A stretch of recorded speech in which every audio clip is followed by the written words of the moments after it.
All right, ready?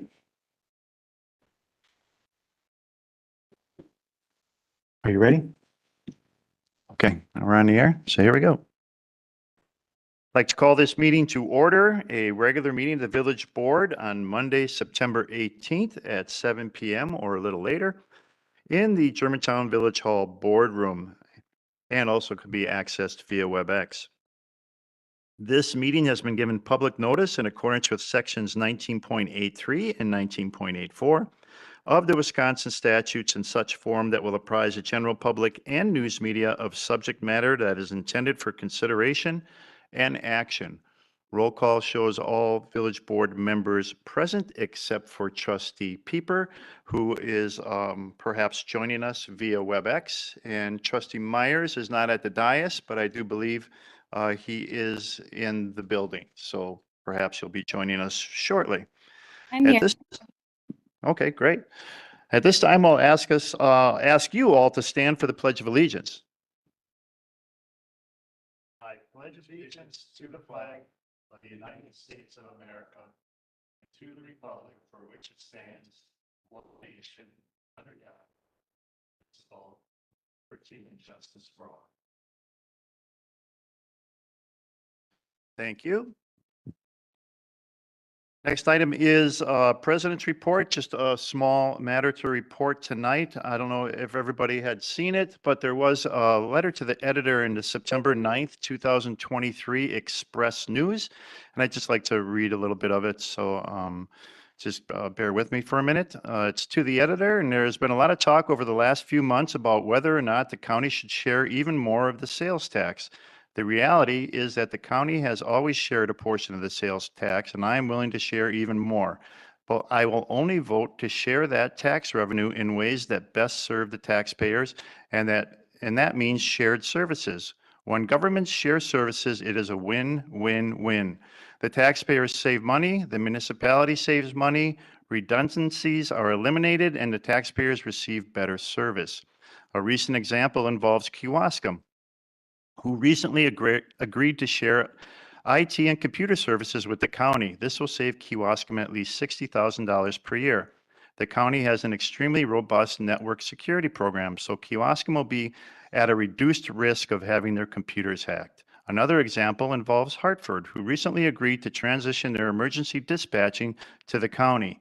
They joined Slinger, Kewaskum, Newburgh, Richfield, and Jackson, all whom have relied on county dispatching for several decades. Excuse me a second.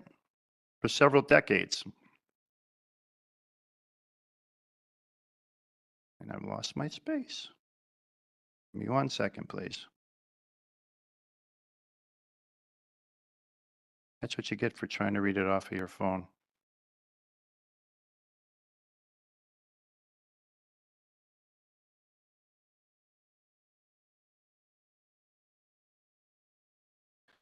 In the entire state of Wisconsin, there are fewer than 30 standalone municipal 911 dispatch centers remaining, as most municipalities now recognize the value of sharing this service. Some municipalities want us to write them a blank check so that they can squander it by hiring more bureaucrats and funding their wish list items that continue to neglect their city streets. That is not something I have any interest in doing. There are too many duplicate services in government, and it is time to work together to eliminate these redundancies, and that would be a great use of sales tax dollars. And that was submitted by Christopher Bossert, and he is a District 4 County Supervisor. We have been involved, and I have been involved in meetings with the county, with all the leaders of within the county, of the municipalities in the county, talking about how we can share sales tax revenue through shared services. We're currently discussing with the county ways to possibly move our dispatch over to a countywide service, and a way for our IT to be supported as well, and some other avenues. And I think this is the best avenue going forward of how to get part of that sales tax revenue to the village of Germantown.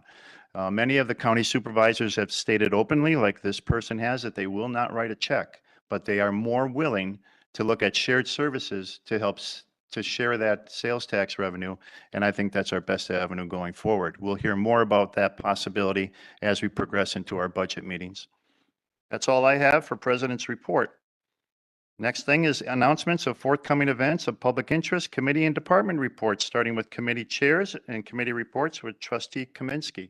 Public Works will meet in this room at 5:30 PM on October 4th, which is a Wednesday. All right, thank you. Trustee Miller, Rick Miller. General Government and Finance will meet on Monday, October 16th at 5:30 PM in this boardroom. All right, thank you. Trustee Hudson. Public Safety will meet at 6:30 on October 4th in this room. All right, thank you. Does anyone else have anything else for announcements of forthcoming events of public interest, committee or department reports they'd like to bring forward? Trustee Rick Miller. Yeah, I would like to mention that the annual Oktoberfest celebration is going to occur this weekend, Saturday from noon to 11 and Sunday from noon to 7 at the Dinesville Historic Park at the Fest Hall. Okay, and then is it on Saturday or Sunday where they have the parade? Or the actual bringing forward of the married couple? The married couple is Sunday, and I can't remember the exact time for. Sunday at 3 PM. Thank you. You're welcome. You're right, Sunday at 3 PM, and the Dachshund Dash is at 3 PM on Saturday. Okay, Correct. one of the more favorite events of it. I hear people come from all around just to see the Dachshund Dash. So I'm looking forward to that. Anyone else? Announcements of forthcoming events of public interest, committee or department reports? If there are no others, we can then go to citizen input. If there is anyone within our audience or joining us via WebEx that would like to participate in citizen input, you're welcome to do so. If you're in our audience, you can come to the podium in the center of the room and state your name and your address for the record. And if you're joining us via WebEx, all I would need is to make the moderator known of your wishes to participate so that they can make sure that you're heard. Anyone wishing to come forward can do so at this time.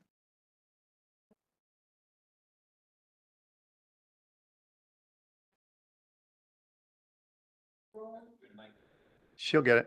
Steve will get it for you. It's grown and expanded. After the meeting last time, a young man was very nice. He came, he has a company, and he said, "I will cut that tree for nothing." He came to look at my home, and here's the problem.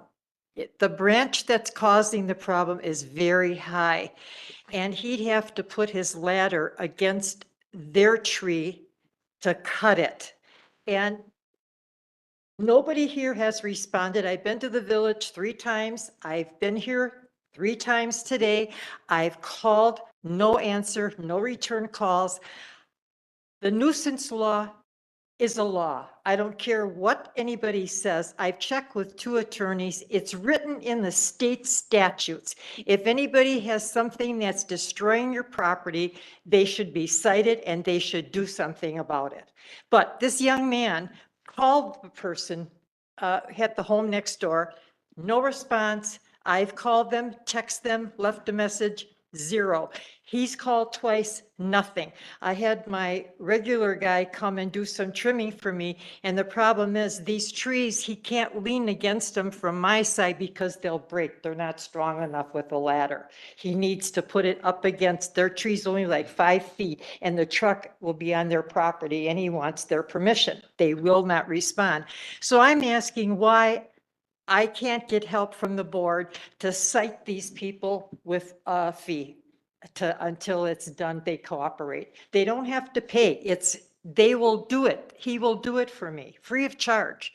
If they give him permission to either lean the ladder up on their tree and cut it from the trunk or, come on their property. And why I'm not getting help is I'd like to know why. I don't understand what's going on here. I really don't.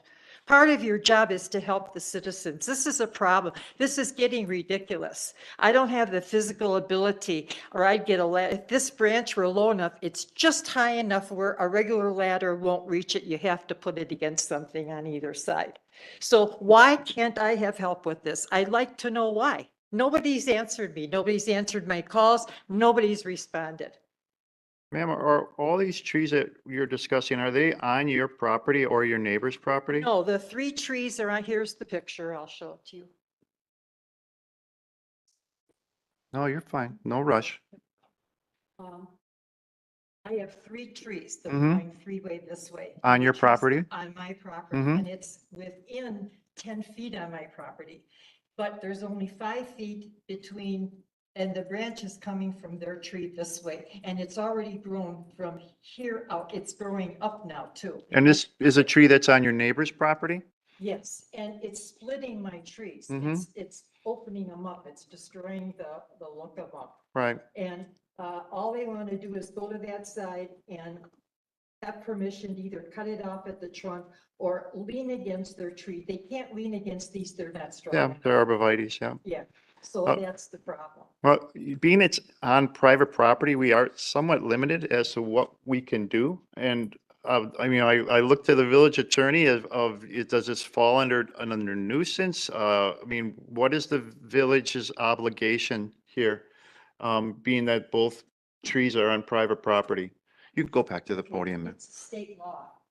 And when somebody's property is destroying your property, you have the right to have that person at least work with you to correct the problem. They're responsible. And I'm not even, this man is going to do this for nothing. Mm-hmm. All right, so in short, there's what we call public nuisances and what we call private nuisances. Public nuisance is generally something that impacts the community at large or to some greater extent other than a single property owner.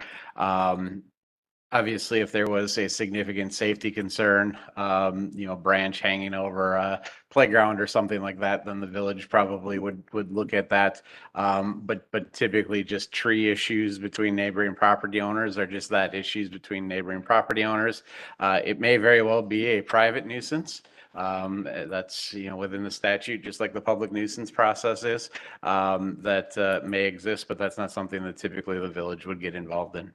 That is not the law. I'm sorry to disagree with you. The law does not state, it states specifically, if another party's property is doing something to affect your well-being, it doesn't say it has to affect anything big like you mentioned. That's not, and I should have brought that again tonight. I think Steve had a copy of that. That is not the way it says it. It says if their property are doing something to destroy your property and your well-being, and it's my well-being, it's destroying my property.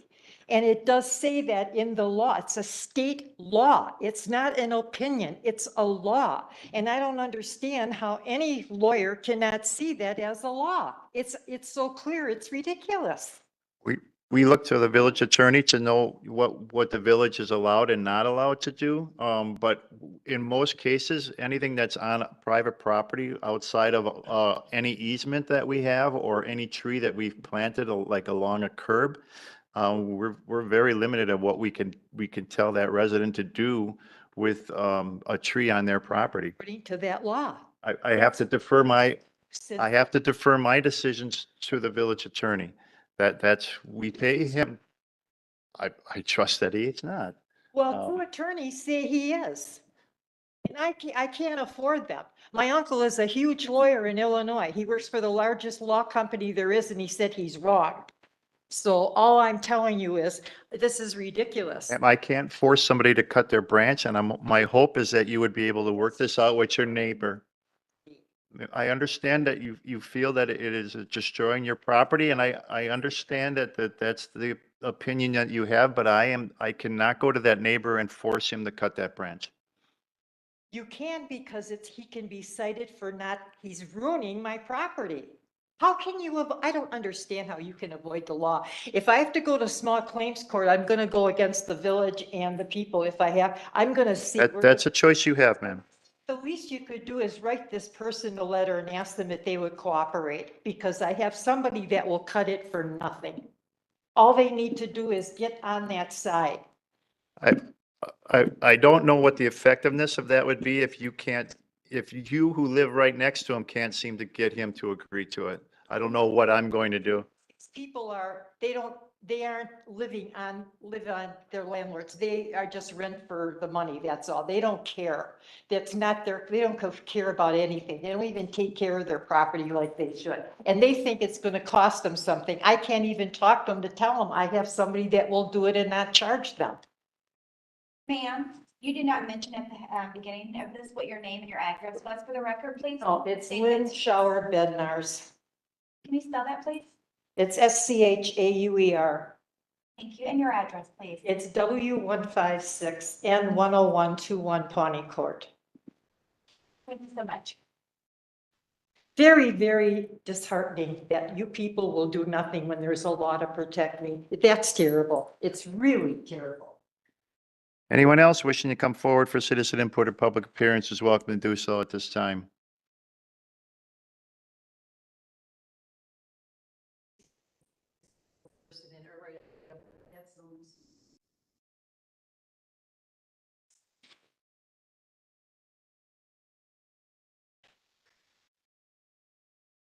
Melanie Smythe, N140W17938 Cedar Lane. Well, where to begin? The 2022 annual report has partially been published in the agenda packet and should be posted on the village site. I did request that that occur, so I'm hoping that that will happen soon. I'm glad that we're now most likely going to be hiring an engineer, and so we won't have to waste $6.5 million on outsourced engineering services. And I mentioned this at the GGF meeting.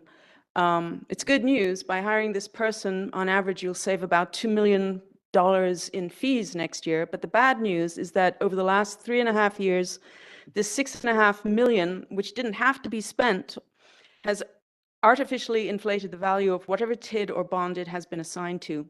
So down the road, we'll be charged at a higher rate because the levy or debt was pumped up by engineering fees that shouldn't have been paid. This is not good stewardship of taxpayer dollars. How many of you knew about these fees and what they were going into? How many other self-performing contracts are that we could be doing ourselves internally? How many how many other outsourced contracts are there that we could be self-performing? I asked that at the GGF. And people did ask that question of some of the people in the staff, so I do appreciate that. This gets back to the opacity of our tax accounting. And our general accounting, looking at the presentation of the budgets, it's never really a complete picture. It's snippets and it's words and numbers on paper. I think it's time that we ask for a full forensic audit of all of the finances of this village. There seems to be just fees that pop up and no explanation for how they're getting paid, or they get tossed into a TID or maybe added on to a bond. I mean, that seems to be a lot. There's no clarity yet from Tyler Munis. We don't have a spreadsheet that shows all of the fees and the costs and expenses and revenues. If you see it, we don't see it. This is ridiculous. We also need to get over starving the public safety departments of more personnel. If shared services are so great, let's watch and see how it works for Kewaskum and those. In a meeting last week with the county executive, he said that it would take years before the county's even ready to take on a big community like Germantown. So we may as well just watch and see what happens and see if it even makes sense. It may not make sense. So before you start saying, oh, isn't this great? It's not going to take effect next year. 2025 is going to be a bad year for taxpayers, and we're having water utility rates going up. If memory serves, taxes are going up because of the DPW project and its debt. We're already at a 50% debt limit with no relief through TID's closing. Regarding the referendum that's for the police, in perpetuity will not fly. Both of the proposed languages suggested in perpetuity. I don't think that's a good idea. I see that for the sewer property that you wish to buy, that you've decided to try and be more frugal and get an appraisal and then actually negotiate a price instead of what you did with the Grosnick properties. For those, you were, I think, afraid that maybe someone was going to come along and buy the realty company. So you ran out and you paid full price, and now we don't have a new business coming into town. That's the way it looks. Don't know what exactly happened there, but when will we have that public hearing? Do we have that on the docket yet? Public hearing for what? For the purchase of that 5.4 There would be no acres. public hearing for purchase of property Why not? because it doesn't require one. Shouldn't you explain to us, the taxpayers, where our money is going to? How is it in part of your taxes and your budget? How does it fit into the budget? Well, I think that's a question you should be asking. No, it's a question I'm asking you because you tell us that it's part of our budget and how can we do this when it's going to impact and we have a tight budget when it has nothing to do with the budget? So okay, so the EDWC is making you a loan.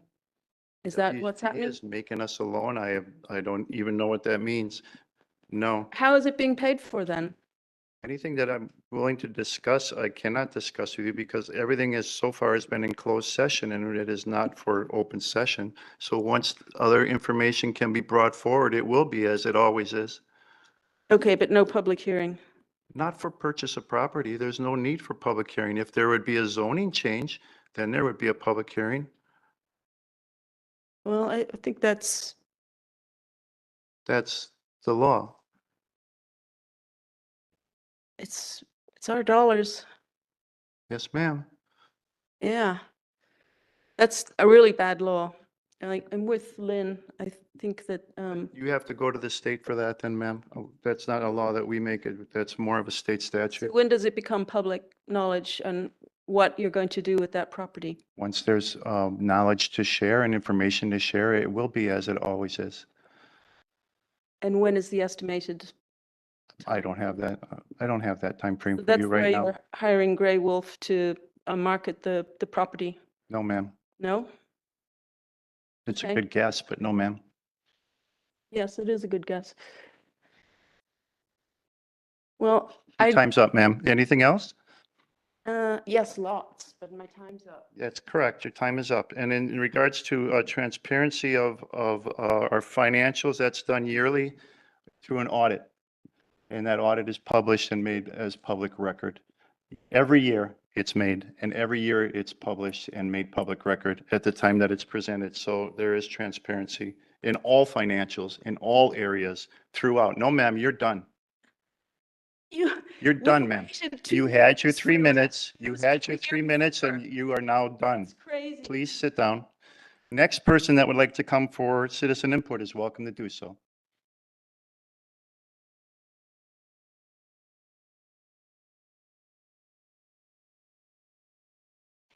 My name is Lynn Gergich. I live at West 168 North 11062 Ashbury Circle. I'm here as executive assistant for the Germantown Chamber. Joletta Kirpin, our new executive director, and Julie Ashlock, our chamber board president, would have loved to have been here, but they each had other commitments this evening. I'd like to make a statement with regards to an item under new business, item D, that you will be reviewing this evening. The Germantown Chamber of Commerce wishes to express its support for chamber member Greg Nagel and Vertus Development. Greg has been a valuable chamber member, and we were happy to celebrate him as the 2021 Veteran-Owned Business of the Year. As a Germantown Chamber member, Greg Nagel has been involved in the redevelopment of the Victory Center corridor since 2017, starting with the old schoolhouse, which has now been redesigned into Coffee House, a vibrant new business on the corner of Fond du Lac and Donjas Bay Road. Capturing the traffic on Route 145 and the neighborhoods nearby, Coffee House has created a following of loyal small business supporting customers. The next part of the plan is to renovate the historic Tavern Inn into a full-service restaurant and to add housing to the area. The Germantown Area Chamber of Commerce would like to express their support for projects such as this as we support the redevelopment of the Victory Center corridor and bringing new life and economic development to the area. Thank you. Thank you for coming forward. Is there anyone else that wishes to come forward at this time for citizen input?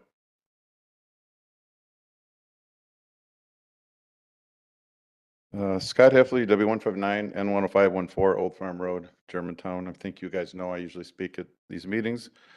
I would also like to echo Lynn's comments and support the Kubrick proposal. The two trustees on the Plan Commission and the commissioners know full well how I feel about the fact that We tend to make people that live here and pay taxes here and want to do nice things here, we tend to run them through the ringer as opposed to developers. And I have a huge problem with that, which everyone knows. So I would ask you to let this go forward. These owners have put in significant capital and effort to redevelop an area that looked blighted and in need of redevelopment. Like I said repeatedly, we need to help them and not keep getting in their way. So please give them what they want. It will look nice. And then you can go there and have coffee and someday have a nice meal with bourbon at their new restaurant in a couple of years. Do it. All right, it's budget time. You know I'm going to be here for that. We have the highest debt load I ever remember in the village. 2021, it was 43 million. Debt ratio 27%. As of this year, 52.4% debt ratio. We have 92 million. So we went from 43 to 92 million in 1 year. That's pretty interesting, ain't it? We're going to have the taxpayers try to pay that down, but that's going to take years. So if we do more borrowing, you're going to be 55, 60, 60. At what point does it end? And I see, Dean, you're shaking your head. That's fine. But I don't make up numbers, sir. So that is a problem, and this board can fix that if you wish. And I hear the budget's tight, but we just keep borrowing property, or we keep buying properties and doing whatever. It's out there in the village. It ain't a big secret. You bought the Grosnick properties. You want to buy the Taco Bell property for the sewer utility. Everybody knows that, okay? The question is, at what point does this stop, and do we look at budgets and try to do the right thing? It's up to you guys. It's up to you nine. The final thing I'll say, I guess, is my time. I got a little time. And I hope I don't get interrupted by any trustee because I have a statement. You have cut public safety in the 2024 budget. That sounds crazy. Mr. Baum will disagree with me, but you have. The shared revenue from the state was supposed to go to personnel. I don't care what anyone says. I've read hundreds of pages on it. It's supposed to come here for us, for officers, for those two men. Why do I say that? Because you never had to budget that money. You never had it to budget. The budget should be separate for their budget. That money goes to officers and firefighters. Anything else to close a budget gap is ridiculous. You're not doing your job by doing that. To take a $1.4 million budget and say it's 900 because you're using money. You're giving them the money from the state, but taking it away in another part of your budget. So you are cutting public safety. You can't prove me otherwise. You can call me tomorrow if you disagree. Thank you. Thank you for coming forward. Is there anyone else that wishes to come forward at this time for citizen input or public appearance? Anyone joining us online that would like to come forward? Yes, sir.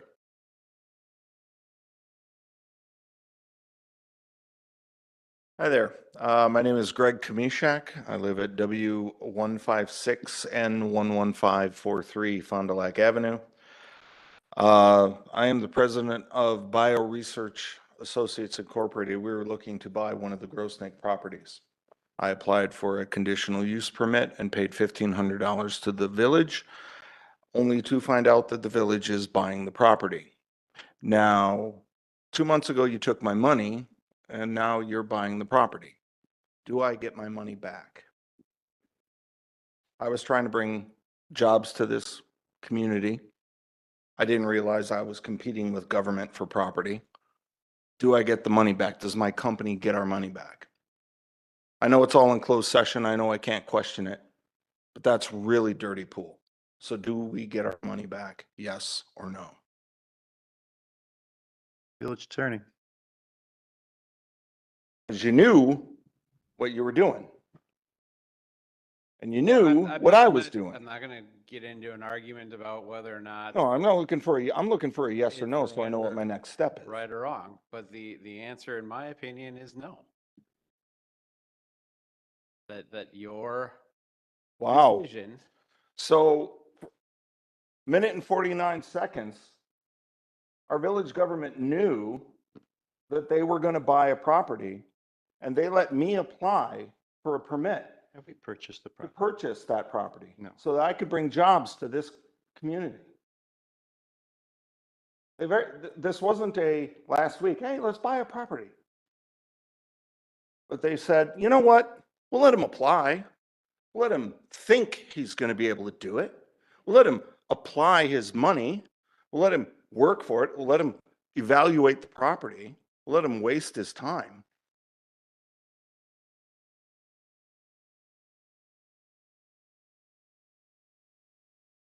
Anybody think that seems fair? Anybody? That's ridiculous.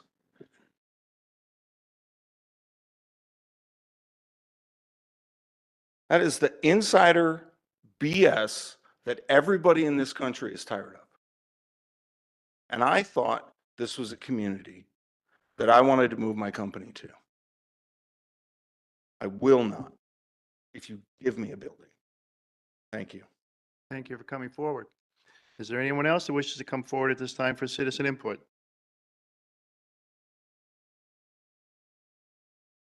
There's no one else. I have a few things to read for people that have submitted comments. I'll start with the first comment from Catherine Kreitzer, and it's under the new business recreation trail for East Donges Bay Road reconstruction project. She has submitted a comment to say that she is in favor of that item. Next item is from Kenny Kreitzer, and he has also submitted a comment in regards to new business item F, recreation trail design for East Donges Bay Road reconstruction project, and he also is in favor of that item. We have a comment from Christine Prescott, and hers is under new business item F, recreation trail design for East Donges Bay Road reconstruction project, and she too is in favor of that item. And then I have one additional comment from Brian Deppis, and it's under new business item F, recreation trail design for East Donges Bay Road reconstruction project. And his comments read, I am in favor of the village board giving a design engineering consultant direction to move forward with the design of an 8-foot wide asphalt path along the south side of Donges Bay Road to assist in the further advancement of the regional connection of trail systems along Donges Bay in conjunction with the city of Mequon efforts. This proposed trail paves the way for regional off-road bike and pedestrian connections that will one day connect the interurban trail in Mequon in Ozaki County to both the Bugline Trail in Menominee Falls, which is in Waukesha County, and the Oak Leaf Trail through Menominee Falls to the city of Milwaukee and Milwaukee County. With the completion of the Donges Bay South Side asphalt path, we will be within 3 miles of trail connections from the interurban trail to the Donges Bay Road pass west of State Highway 145. The efforts of completing this trail segment is not only catching the attention of trail enthusiasts around southeastern Wisconsin, but also national attention. On Friday, September 22nd, the Rails to Trails Conservancy will be holding their quarterly Route of the Badger meeting in the village of Germantown. The Route of the Badger is one of 8 national initiatives by the Rails to Trails Conservancy to complete impactful regional trail connections. They will be reviewing the Donges Bay Trail corridor and potential connections to complete trail segments from this trail to the Bugline Trail in Menominee Falls. For all the reasons stated above, as a member of the Park and Recreation Commission for the past 15 years and the current chairperson, I respectfully request that the village board give proper direction to the consulting design engineer to move forward with the design of an 8-foot wide asphalt path along the south side of Donges Bay Road. Thank you. And that is from Mr. Deppis. I have one further comment, and this is from Brian Dulk. And his comment reads, there is a connection between the ongoing Kinderberg incidents and the recent criminal activities in Germantown with the automobile thefts over this past weekend.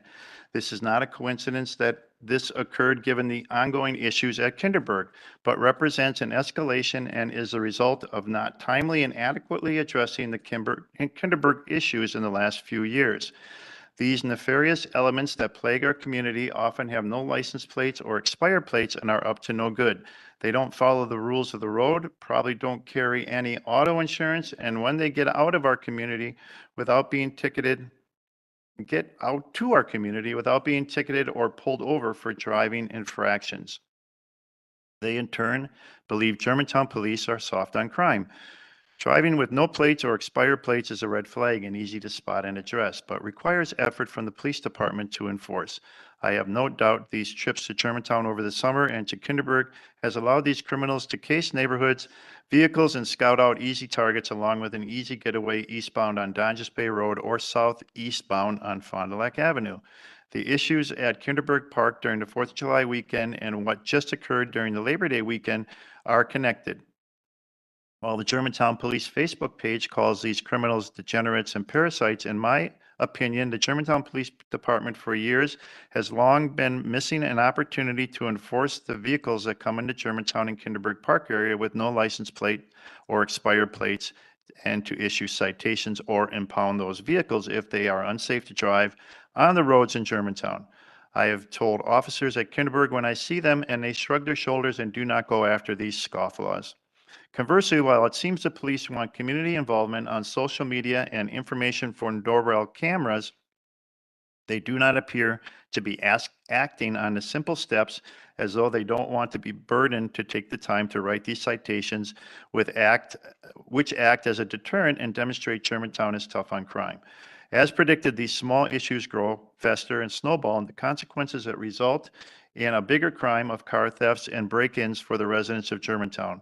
Flock cameras are great, but more needs to be done by the police department, especially during the holidays. Please stop jeopardizing our public safety, property, sense of community, and home values, and start monitoring the police department's effort of going after those driving in Germantown with no plates or expired plates. And this was presented by Brian Dolk of Germantown, Wisconsin. That takes care of all I have for citizen input and public appearance. Trustee Miller, you to make a comment during citizen input? Did you receive a citizen comment from the Schraders? No. I don't know where it's going, but it was sent to comments@germantownwi.gov. I copied it. And so, yeah, as were these, and they were presented to me by our village clerk. It was sent Monday, September 18th at 9:25 a.m.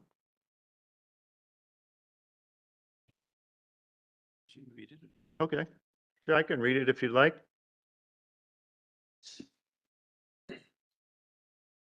Right, this one was presented today, sorry. We understand that you'll be talking about the upcoming budgets for the departments of 2024. As far as the salaries go, yes, the employees need to get paid a fair wage for their work. Also, we understand how you have to pay more now to hire a new employee. But please remember how we all heard from the board and the different committees, we have no money for anything. It's going to be like 2008 budget for the last several meetings. Where will this money come from? The taxpayers or borrowing or unknown? We remember the 2021 surplus was supposed to be 1.3 million, but it came out to be about 350,000. 2022 budget surplus is not done yet, but it was said that we are in the hole about $900,000 if we heard right. Then it was said that it would be about 1.4 million in the hole of 2020 before you even start. How did this all happen? Please explain it. Does the village still have impact fees for developers, new homes and new business and buildings? We know for a fact when our home was built back in 1998, the builder said that he had to pay an impact fee for each home he builds in Germantown. We haven't heard anything about impact fees in any of the meetings that we watch concerning the village. Only about TIFs or TIDs that the village is handing out to developers to get them to come here. Please remember the huge increase in the water and sewer bill. The ones you are projected in the next couple of years to come, increase in taxes for the new Department of Public Works building and whatever you decide to add on to taxpayers. When doing our budget, if we don't have the money, it doesn't get done until we can afford it, and then we don't borrow for it either. Roll this up a little bit. We did look up the meaning of the word budget. It said an estimate of income and expenditures for a set period of time. No place it says to borrow money to pay for our village bills. We would like you to keep this in mind when doing the budgets for the departments and operations of the village. Time to sharpen your pencils and say no. And this comes from William and Carol Schneider. which is located at West 157 North 9924 Bayberry Circle in Germantown. That should take care of citizen input. We can then go to consent agenda. Board. Motion to approve A through J. Trustee Myers makes a motion to approve consent agenda items A through J. Do we have a second? Second. Motion made and seconded by trustee Rick Miller. Is there any discussion on the motion to approve consent agenda items A through J? Trustee Jan Miller. Yes, I'd like to pull E as in Edward, F as in Frank. Okay, pulling item E, which is the Department of Transportation proposed rehabilitation of Holy Hill interchange. Any other discussion? No other Yes. discussion? Oh. Go ahead. I wanted to state that I don't believe there's any urgency on this item. And I thought it would be an excellent idea to have a new Department of Public Works or our new village engineer review these two items, E and F, to see if these make a lot of sense and to get their blessing. So It's a right huge now, just interchange. for sake of protocol, you're looking to pull consent agenda items E and F. And postpone them. You can't make that motion yet, ma'am. We still Okay. have a motion to approve consent agenda minus E and F. Any other discussion on the motion to approve consent agenda? No other discussion? Then we'll do a roll call vote for consent agenda items A through J without E and F for further discussion after a roll call vote. Got a microphone? Trustee Baum, Aye. trustee Kaminsky. Trustee Hudson, Aye. trustee Myers, Aye. trustee Nyrider, Aye. trustee Rick Miller, Aye. trustee Jan Miller, Aye.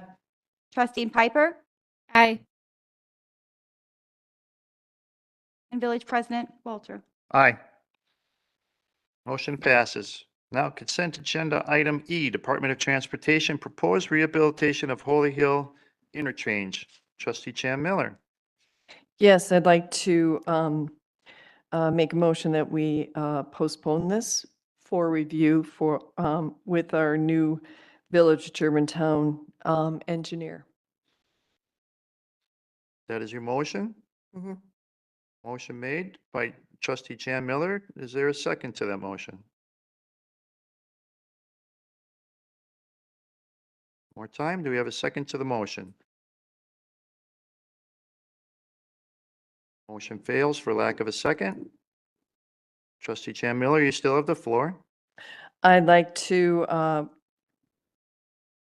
propose for item F that we postpone the budget item. They want 280,000 and the project isn't going to be bid until 2028. And I'd like to postpone this for the new village engineer input. That is your motion? I'm sorry? Right. You have to start with E and take it through to some sort of conclusion, then we can go to F. Sorry. Okay. That's fine. Would you propose a motion to approve F or E? I'm sorry, would you propose a motion to approve E for discussion, or how would you like to handle it? Can I make the motion?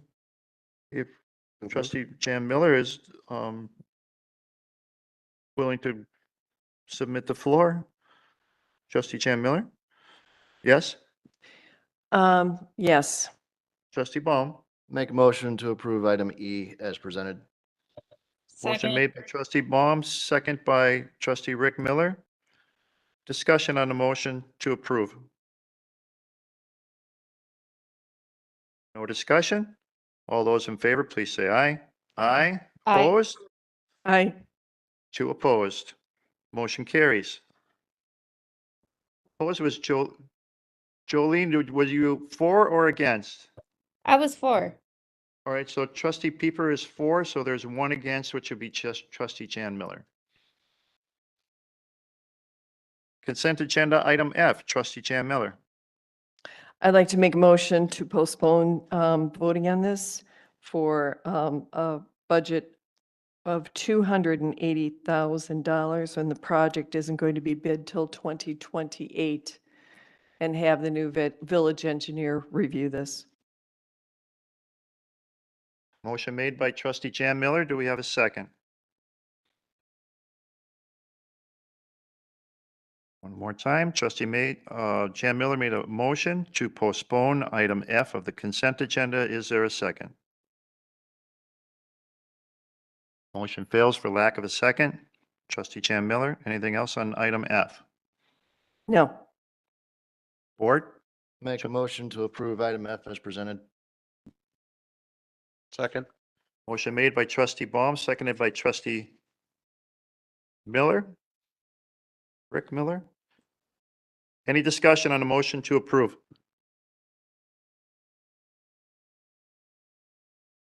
No discussion, although we'll do roll call vote, please.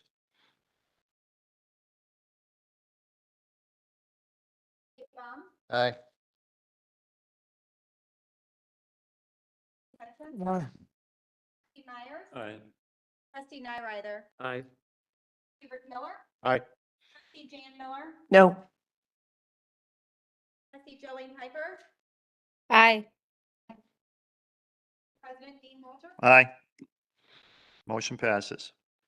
Takes care of all items on consent agenda. That brings us then to unfinished business. One item listed on tonight's agenda for unfinished business, item A, Public Administration Associate recommendations for the recruitment of the Director of Public Works and Village Engineer. More information about this, I'll turn the meeting over to our Village Administrator, Steve Krecklow. Thank you. This item was also heard before General Government and Finance earlier this evening. And it's a follow-up to prior discussions that we've had regarding the pay ranges for both the village engineer and the Public Works Director. Our consultant who's been helping with recruitment as well as interim Public Works Director services has recommended that we increase the pay of these two positions to be consistent with the market. We've provided some additional information in recent meetings, and then I've added to the packet of information for this evening some more specific recommendations.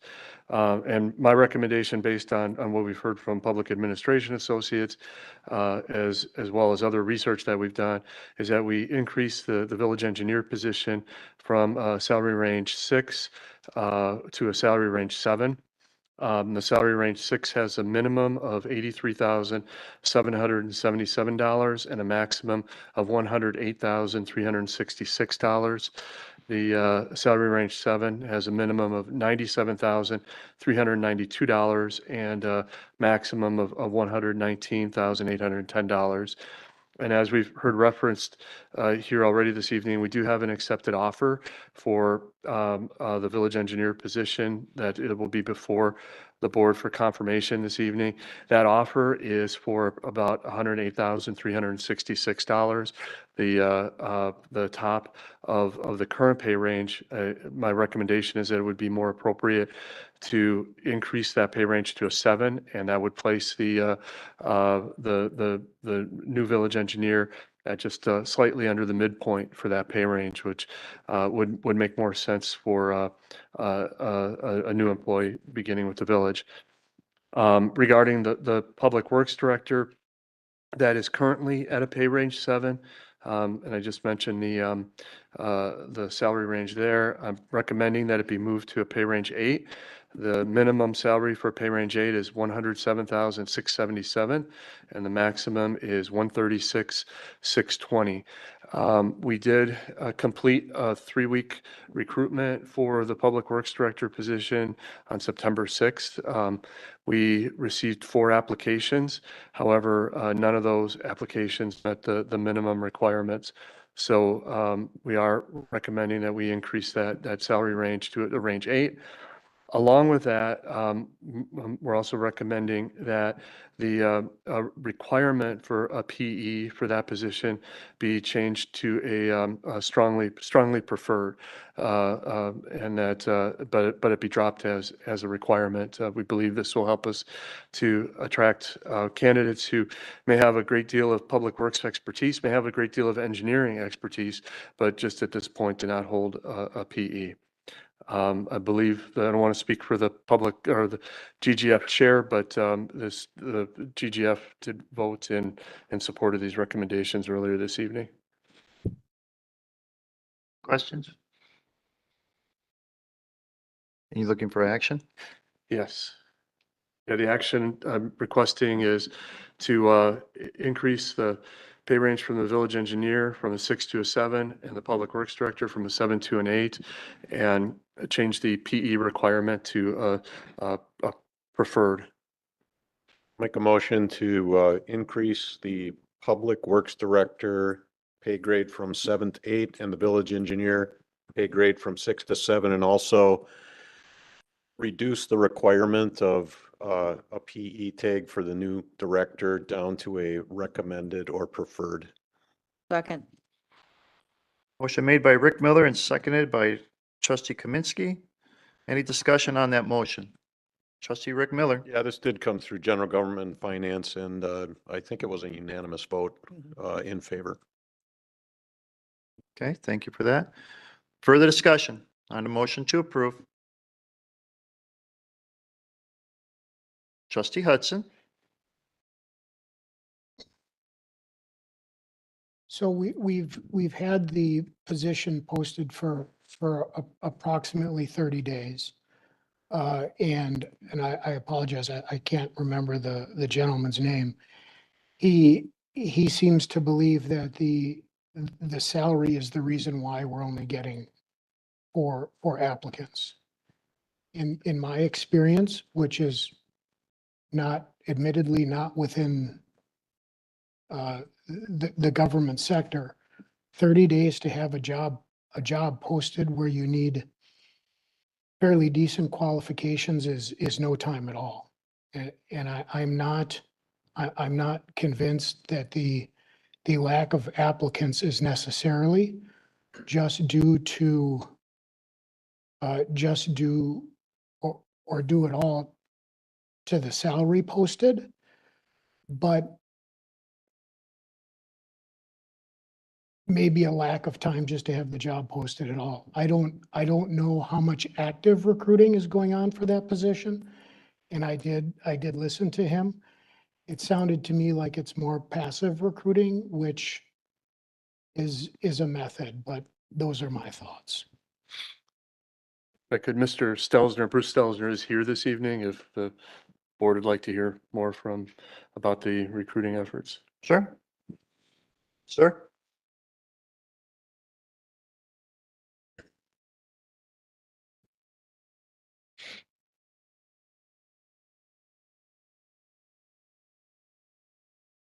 Thanks for the question. PAA does a nationwide search for applicants for these positions. We also utilize the staff of PAA and their connections locally into all the areas of the state that we work in. And so we really have a broad base when we go out to do recruitments for these candidates. He just really, with the first recruitment, there just wasn't enough salary in there to be competitive in the market. That market is what you just are looking at approving tonight. That's where you need to be in the market in order to bring somebody in. As I talked about last time, the need to have a professional engineer kind of that's not your question? Okay. Okay.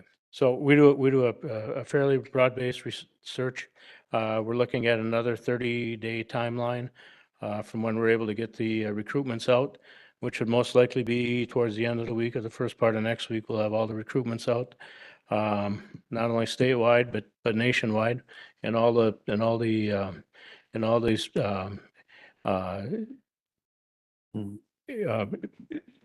in all the type of literature that we use to send out to potential candidates. So it goes to all the all the associations. It goes to all the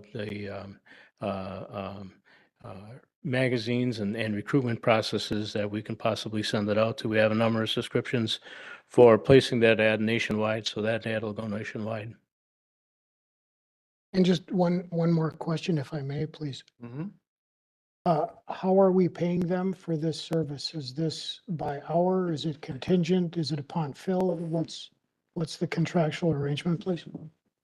It is a fixed dollar amount based on filling the position. Further discussion, trustee Baum.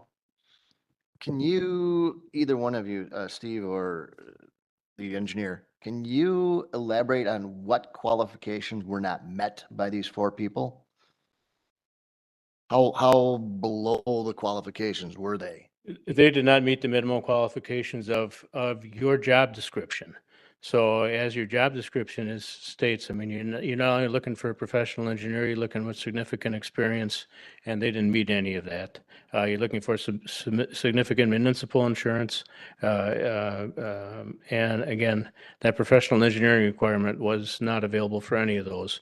So by reducing the professional engineering requirement, that really broadens the recruitment that we can possibly do. And I'm sure with the salary increase and the reduction of the professional engineering requirement to a preferred standard, that's going to bring you a lot more candidates. And maybe one or two of those will qualify in the future. But at the point that we did the recruitment at, none of them qualified based upon your job description and no interest in the salary range either. So.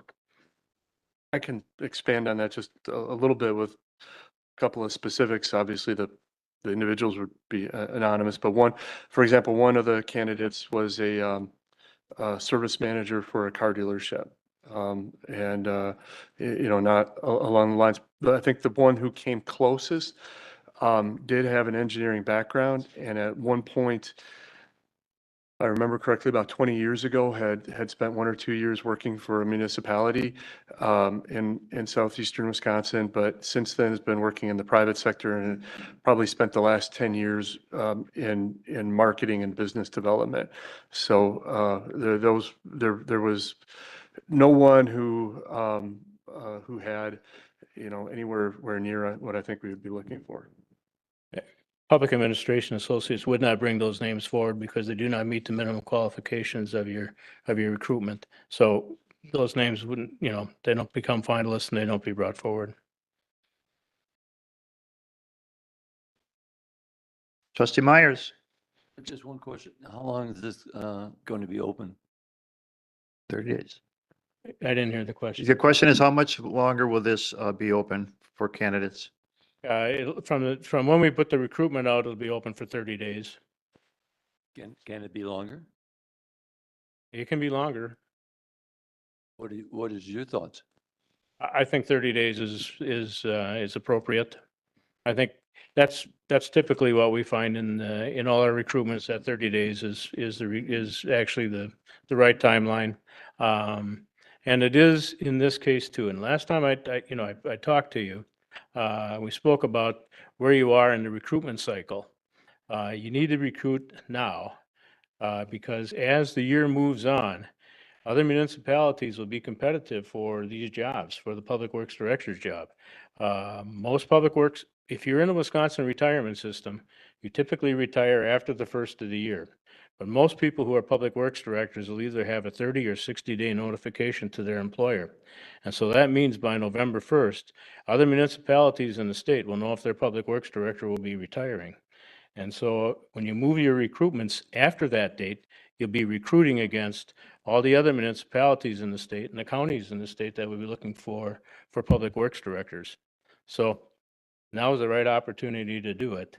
And that window being 30 days is probably the right window because that would bring candidates in before the November cycle when other recruitments begin.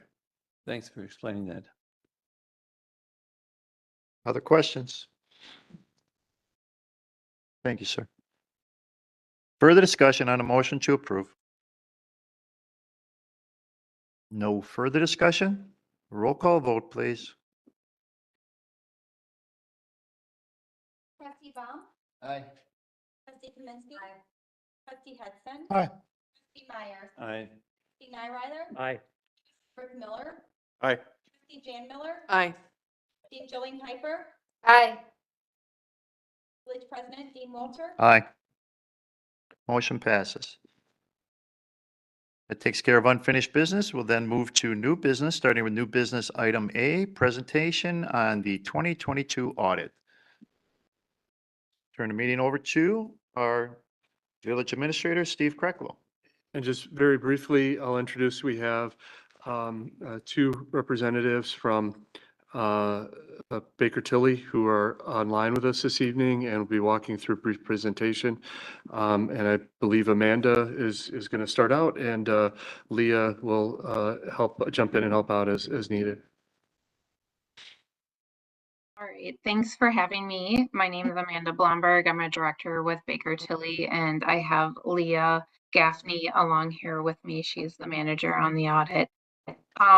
You should have received in your packet some general graph information summarizing the financial information we want to share with you tonight. I just want to mention that at the current time, this is in draft format as we are still finishing up our audit procedures, but we felt that these numbers were in pretty good shape, although I will always caveat that they are not finalized at this point. But the first page that we'll be looking at deals with general fund and the fund balance of that fund. This is of particular interest to most most of the members of the governing body, as well as outsiders looking at your financial statements. Your fund balance is your equity, assets minus your liabilities, and it's broken down into a few different categories based on the liquidity of those reserves. In 2022, we are looking at a decrease in the overall fund balance of about $1.14 million. When we looked at the decrease in the fund balance compared to the anticipated budgeted or the anticipated budget, we noted that a lot of that decrease or expenditures that exceeded budget were in the public safety, police and fire salary and benefits areas. So that made up the majority of that decrease. When we look at the graphs that are, or the amounts that are at the top of this page 1 of the graphs, you'll see that the total fund balance, while it decreased by about 1.1 million, the unassigned category, which is of particular interest because that is the amount of fund balance that's available to be used in the future, decreased about 705,000. So while total fund balance decreased 1.1 million, the unassigned fund balance decreased just 705,000. If you go to the next page, we are comparing that unassigned fund balance amount to the annual expenditures in the general fund, or the budgeted expenditures, I should say. And so over the course of the last 5 years, there are ratios that have been calculated to compare those two amounts to say, well, how much of our annual budget do we have in reserves? And at the end of 22, even with that decrease, we're at about 36%. If you look over the course of the last 5 years, you'll see 5 years ago, we're at the exact same percentage. So it went up in 19 and 20, and then kind of settled back down in 21 and 22. Any questions on the general fund balance?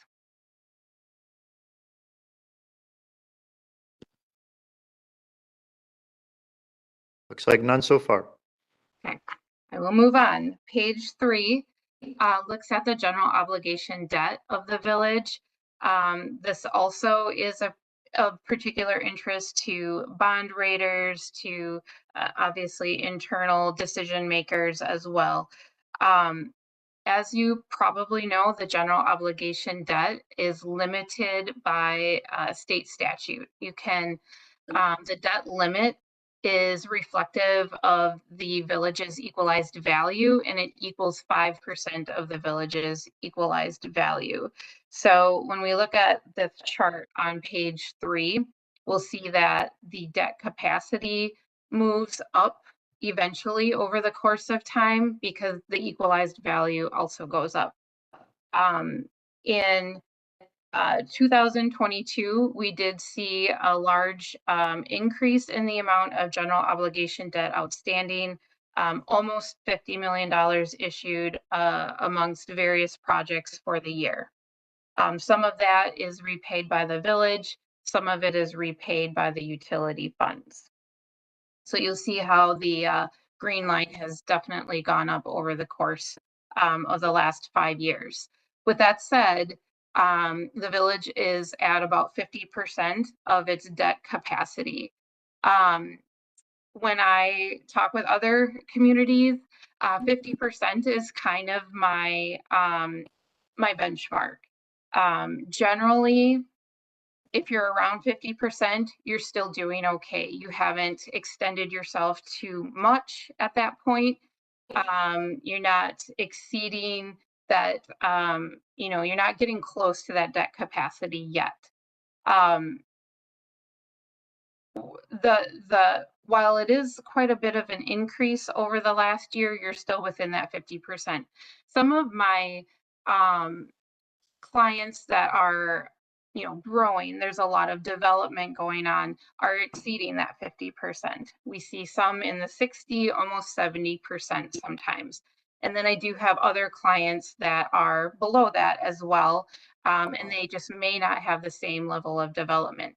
We see a lot of our growing communities that have a lot of active TIF districts are usually in those higher percentages. If you go to page 4, this takes the annual debt payments that are due on the general obligation debt and compares it to the rest of your expenditures.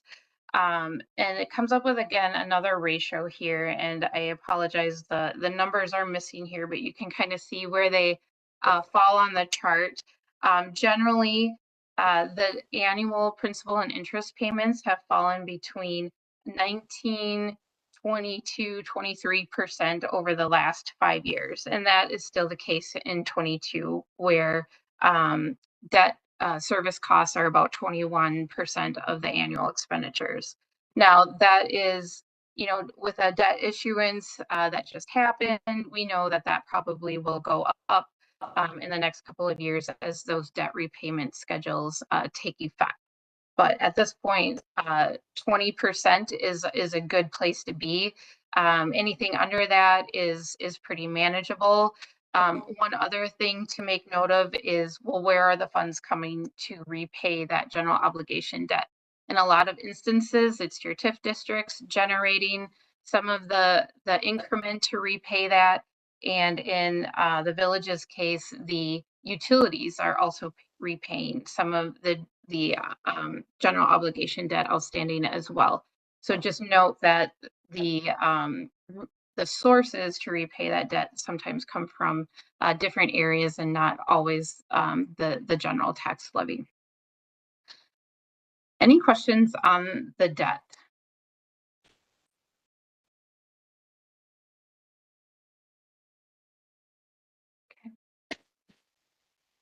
No questions at this time. Okay, well, that concludes what I wanted to speak about. If there's any other questions I can field, please let me know. Okay, thank you. That's it. Okay. Trustee Rick Miller. Yeah, I do have one question. It says, and the variance is 1.14 million, right? Deficit. It says expenditures and other financing uses. So is that cash $1 million? Is it books? Is it what consists of that? So it's basically your revenues minus your expenses in the general fund. So when all of those are added up together, you get that loss for the year. Sometimes it's an income, sometimes it's a loss, sometimes you're right around even. In this case, it was a $1.1 million loss. The term other financing uses might include things like transfers out to other funds. Like, for example, the general fund might have contributed to a project in the capital projects fund. So then money gets transferred out, and that's what's captured in that other financing use. So it's not necessarily a cash change, although cash in governmental funds like the general fund does move fairly closely to what that income looks like, but it's not exactly the same. Okay. Okay, thank you. Trustee Myers? I think your name was Amanda? Yes. Amanda, couldn't that be depreciation? Depreciation is not recorded as an expense in governmental funds.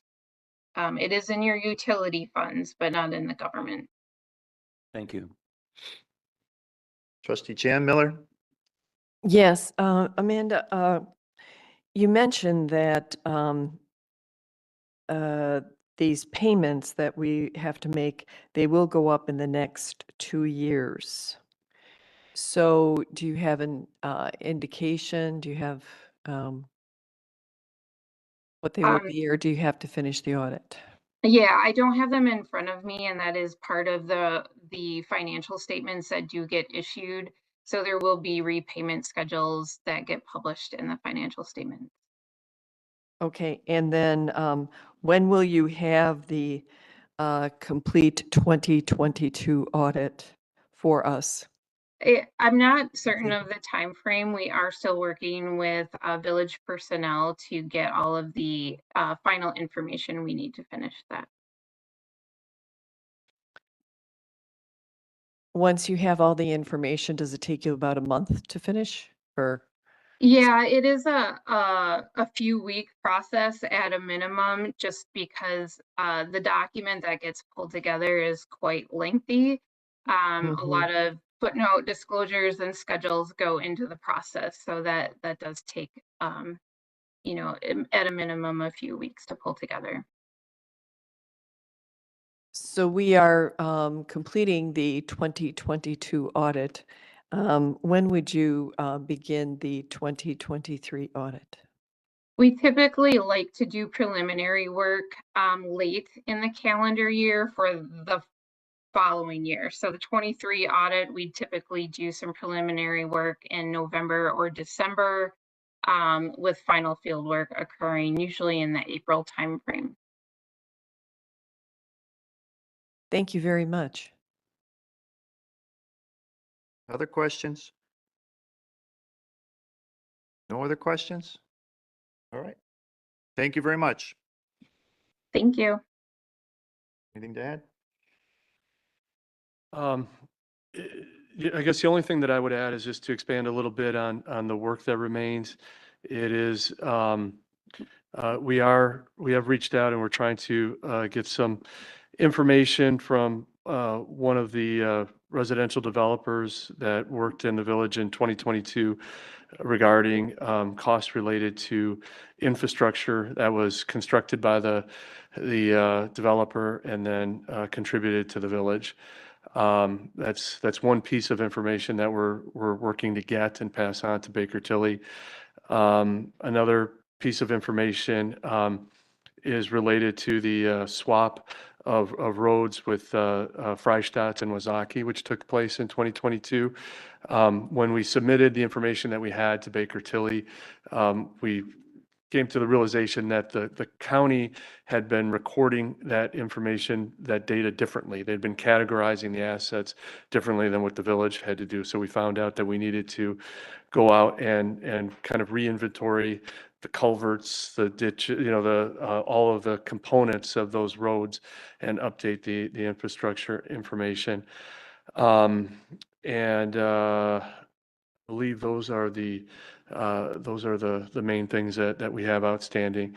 And I think Amanda and can chime in, but those are things that in my opinion, are unlikely to change the bottom line that you see here. Those are mostly related to reporting assets and recording those in the financial statements. Trustee Myers. Steve, what about Fry-Step when we exchanged that one also? Was that okay as far as that information? But Freistadt and Wazaki are the two that we're working on. Yeah, they're taking the inventory of the infrastructure there. Okay. Anything else? One, Mr. President. Go ahead, Trustee Myers. Can you tell me who the developer is that you're waiting for information? It's the development at Heritage Park South.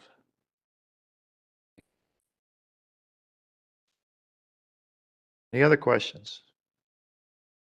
If there are no other questions, we can go on to the next item under new business, which is new business item B, approval of a renewal junk dealer establishment license and application for waste management located at West 132, North 10487, Grant Drive. Approval is presented. Second. Motion made by Trustee Baum, seconded by Trustee Jan Miller. Any discussion on the motion to approve? No discussion? All those in favor, please say aye. Aye. Aye. Opposed? None opposed. Motion carries. Next item under new business is item C, public grant application by the Germantown VFW Post 9202, which is located at North 120, West 15932, Freistadt Road, for temporary use permit fee to sell Christmas trees in Latitude Cafe's parking lot, which is located at West 156, North 9636, Pilgrim Road, from November 15th through December 15th of 2023. Motion to approve C. Motion made by Trustee Myers, seconded by Trustee Baum. Any discussion on that motion to approve? No discussion. All those in favor, please say aye. Aye. You want roll call? Roll call vote, please. Pass the microphone.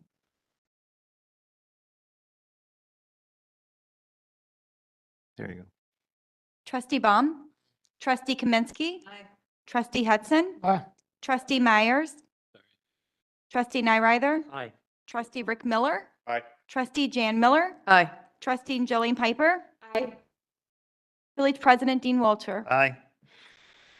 Motion passes.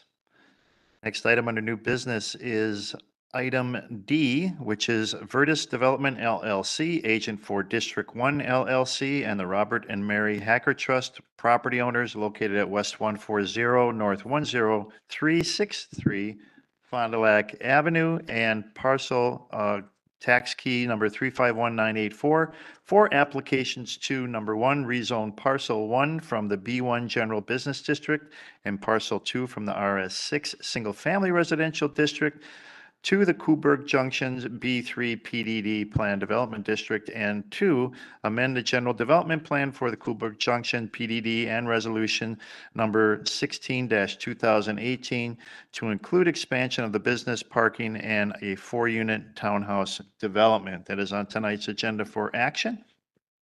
To give us more information background on this new business item, we'll turn our meeting over to our Community Development Director, Jeff Retzloff. Thank you, Mr. President. As you indicated, Greg Nagel, President of Vertus Development, agent for District 1 LLC and the Hacker Trust, is requesting approval of a rezoning application to amend and expand the Coburg Plan Development District. Back in February of 2018, the Coburg PDD was created to stimulate the renovation of 2 parcels and existing buildings located in the southwest corner of the Donjas Bay at Fond du Lac Avenue intersection is shown on the screen. The original PDD area is 0.4 acres in size and highlighted in yellow. To date, the renovation of the schoolhouse into the Stone Creek Coffee House is complete, along with the reconstruction of the parking lot west of the building. Remaining improvements include construction of a covered portico between the two buildings, providing a seasonal outdoor seating area for both the coffee house and the planned renovation of the existing Gamroth's Coburg Junction Tavern. At that time, back in October of 2022, a public hearing was held concerning the proposed amendment that we'll detail this evening. At this point, the proposal includes rezoning and adding two parcels to the Coburg District PDD. Those are highlighted in red. A 0.34 acre parcel that's currently zoned B3 and a 0.73 acre parcel currently zoned RS6. Those will be included in as part of the rezoning to create a combined B3 and RM1 district, plan development district. There'd be a revised general development plan that would include a 33 stall parking lot and a 4-unit residential townhouse style building. Originally, it was proposed at 6 units, and it's been reduced in size down to 4 dwelling units, and also a shared stormwater management basin on the site. This picture on the screen highlighted in red shows the area subject of the amendment and detailed site plans that were also reviewed by the Plan Commission back in August. A third component of the proposal includes revising conditions and restrictions in the original conditions and restrictions resolution number 16-2018. Got a couple of slides here from the Plan Commission presentation. The townhouse units shown here as viewed from the southeast corner, basically Fond du Lac Avenue at the driveway location. The units are 2-bed, 2-bath, 2-story with an exposed basement garage, effectively a 3-story building, including 1,120 square feet of living area with an exposed basement with approximately 680 square feet of drive under 2-stall garage and storage. 105 square foot rear deck and front walk-up stairway entrance are also included in the proposals, and a shared driveway along the south property line as shown on this particular image. Another view of the proposal, the proposed townhouse from the northwest corner, essentially from the side of the proposed parking lot area looking towards the townhouse. You can see the on the rear side, the tuck under garage, drive under garages proposed for each of the 4 units. And another view from the southeast. The proposed rezoning and PDD amendment to add the parcels are consistent with the general land use and density parameters of the 2050 plan for the Victory Center corridor within which this property is located.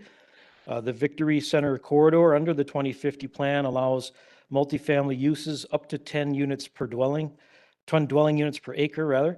And this proposal is 4 dwelling units on 0.74 acres or approximately 5.4 dwelling units per acre. So well within that allowance under the 2050 plan and consistent with the maximum density allowed under the current RM1 multifamily zoning district at 6 units per acre.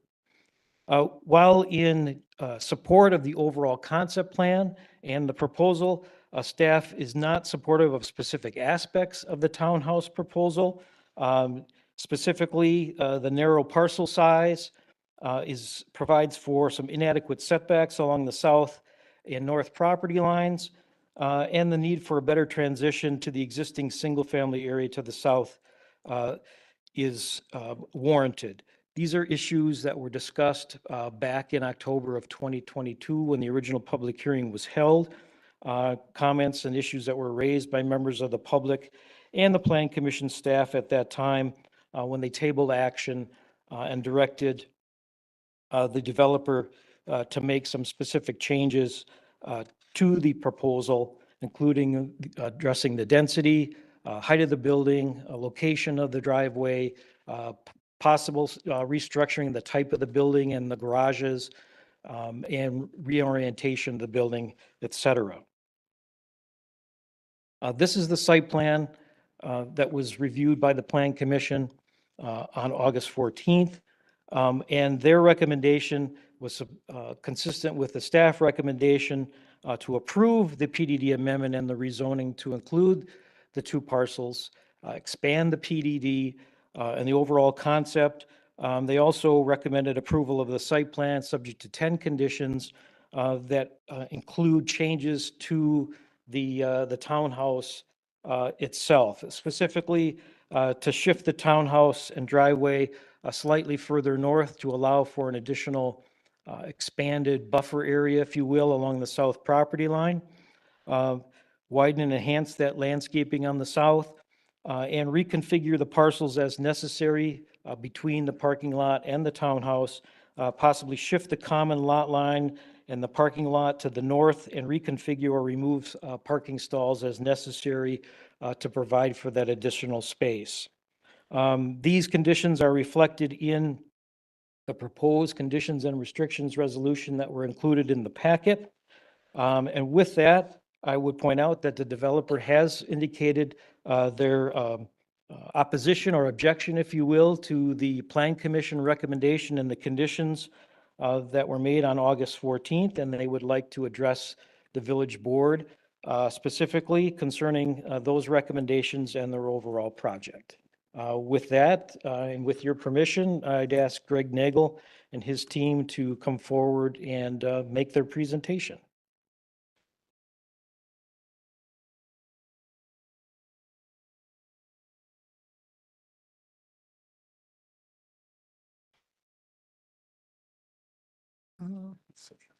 Is that on? Okay, on. thank you. Thank you. Greg Nagel, I'm both a resident of Germantown, obviously business owner, have my architectural firm, development firm, but also currently own the coffee house and have been working toward getting the restaurant completed.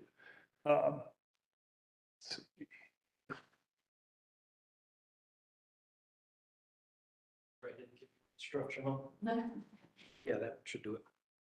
Okay, there we go. Just a quick image, a historical image of the Victory Center area. There was obviously, as most people know, there's already a pre-existing mix of uses in this area.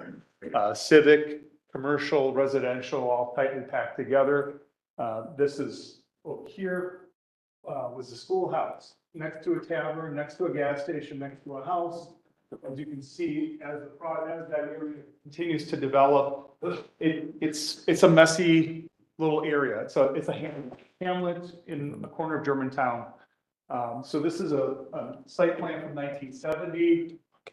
Home, you got Etzel's Country Inn, as most people remember it before it burned down. A farm, a couple of homes, again, the schoolhouse, tavern, gas station, home, another home. I believe there was a mink farm, from what I understand, to the back. Another home over here. It was a mishmash. It's been a mishmash of use all along. Not to say that we want to create havoc, but I think this, to some extent, I think exemplifies some of the nature of what is discussed in the 2050 comprehensive plan of a traditional neighborhood development where you have hamlets and small commercial areas where it specifically states where you have these types of uses in close proximity to each other. So our goal is to continue to celebrate the history of the Coburg area, to get this project completed, and to do it in a way that makes sense. So we purchased the properties from the Hackers, these two properties, as well as the existing home that they had back in 2019 after much work. Unbeknownst to us, they continue to have this extra parcel available,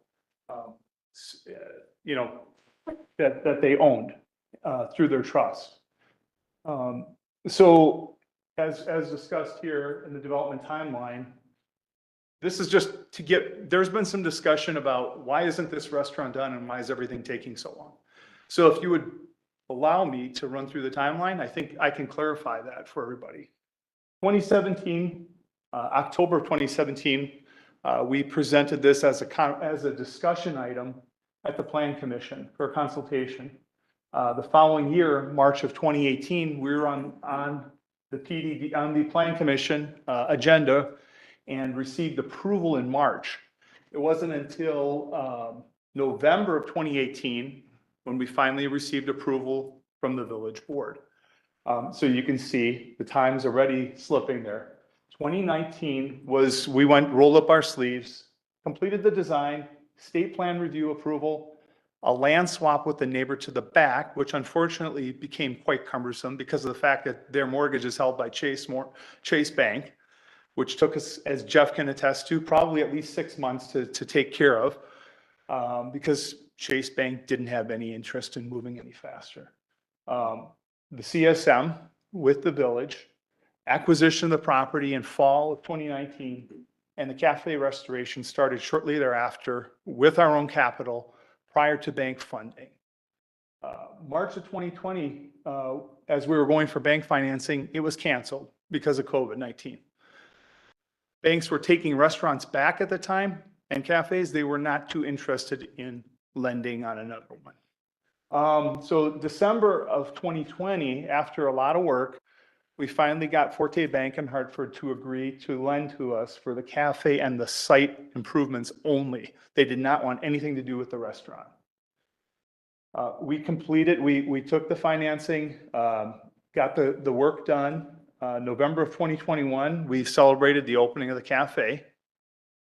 So February of 2022, a few months later, after the holidays, we met with Jeff and Emily to discuss a civil site plan for the expansion of the parking lot, which is a prerequisite before we can get the restaurant completed.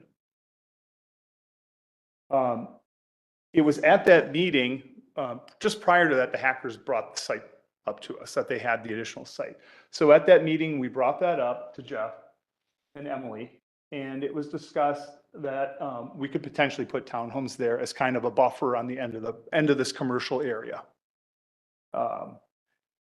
The site plan as presented has a detention pond and fairly tight conditions. You can see there was a recommendation made at that meeting to relook at that, and we'll discuss that further.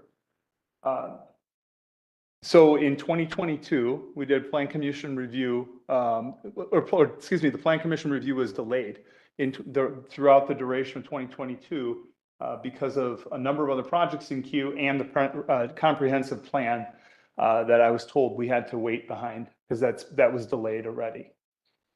We finally got on the docket at Plan Commission October of last year for review of the new design, at which time it was tabled. That's, as Jeff had already mentioned, for a number of concerns.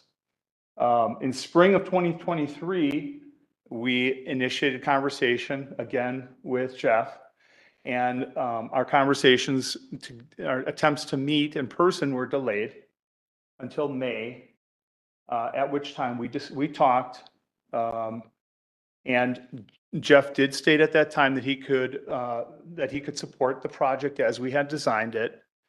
And we discussed RM1 zoning as a basis, although it's a PDD, we discussed RM1 zoning as the basis that we would work toward for this. June, we completed the design documents, submitted them, went back and forth. There were comments from the village engineer, or excuse me, the outsource engineer that we responded to. And then obviously, as Jeff mentioned, we were on the August docket for Plan Commission. So there, as you can see, this isn't something where we've just been sitting on our hands. We've been diligently continuing to work on this when and where and how we can. We looked at the revised design as a solution to some of the issues that were raised at that spring 2022 meeting. This is an exhibit of what was approved in 2020 and 2018 as AS 101, which is one of the reference sheets here in the sheet set, which shows the proposed expanded parking on the Hacker homestead. So we included that sheet specifically to make it clear what our intent was. To expand up to 60 parking spaces. There was quite a bit of conversation about whether 60 parking spaces was ample or not, and we all agreed at that time that it was. It does say in here that separate site plan review and approval by the Plan Commission is required for that expanded parking lot, which is what we were attempting to do. This was the plan that was presented in the spring of 2022 with the expanded parking and the detention pond. This is the plan that Jeff said he could not support, or didn't care for, I guess, because of the detention pond on the south end. He wanted to see more landscaping there. And so he discussed the idea of presenting the townhomes and moving the detention pond onto the adjacent site as a shared detention pond, which we did. We presented the 6 units, which again was tabled in October. We presented the 4 units with the detention pond in August, which again, after he had mentioned he'd support it, was not supported at the Plan Commission meeting without what we believe are untenable conditions. What's being proposed is actually the moving of the building 15 feet to the north, which would in effect take out at least 8 parking spaces out of the lot, which is already reduced because one of the other things we did was we went to angle parking per his request, and in doing so lost a few parking spaces. So we were already at 58. We lose 8 parking spaces, we're down to 50.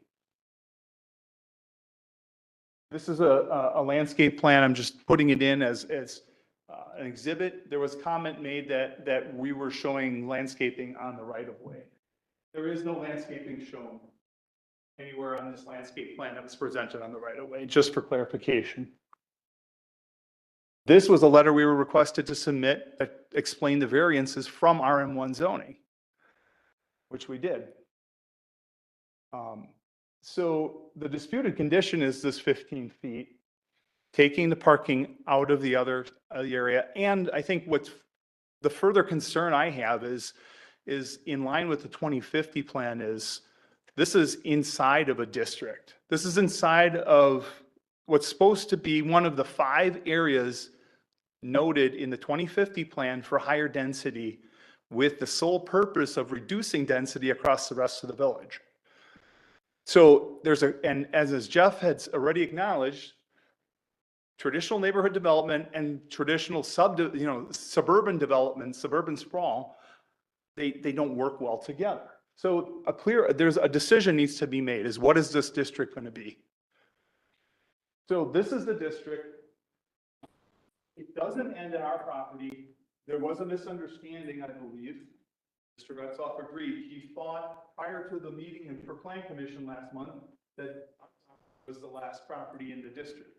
It is in fact the neighbor's property, at least as this line was drawn on the map as part of the 2050 plan. So the neighbor's property, as far as we know, is also subject to be zoned commercial. Somebody could buy that lot and put a commercial building right on it. It currently has a home on it. But in terms of zoning, I think the intent is for it to become commercial.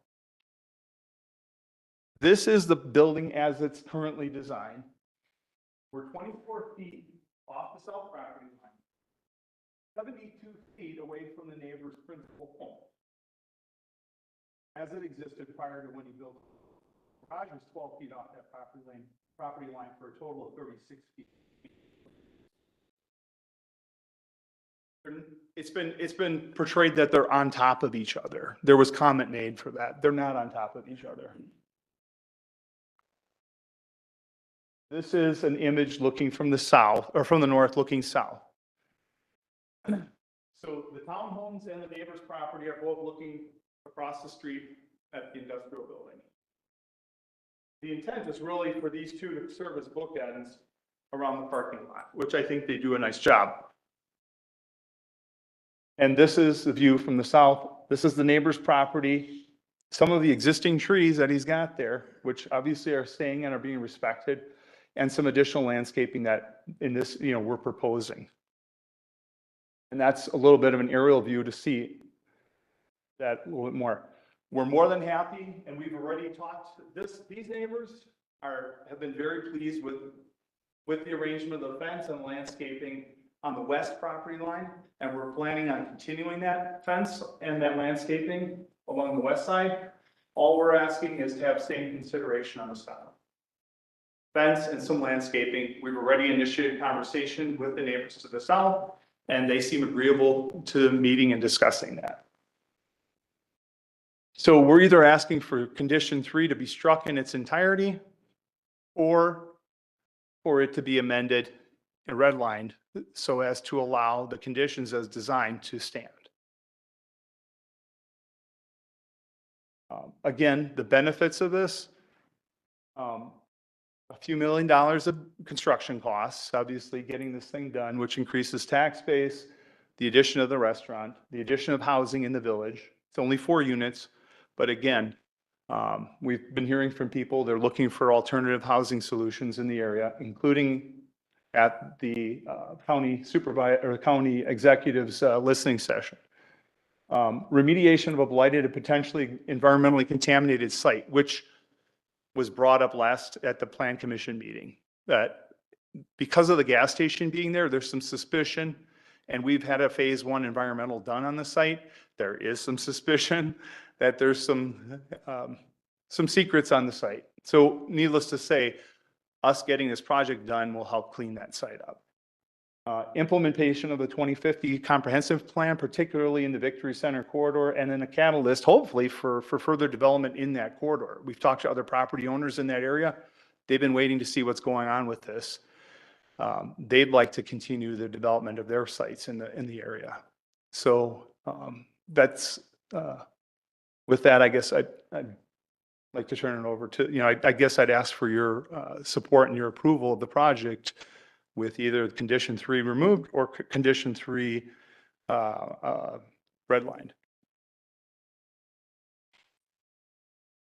Okay. Jeff, anything else?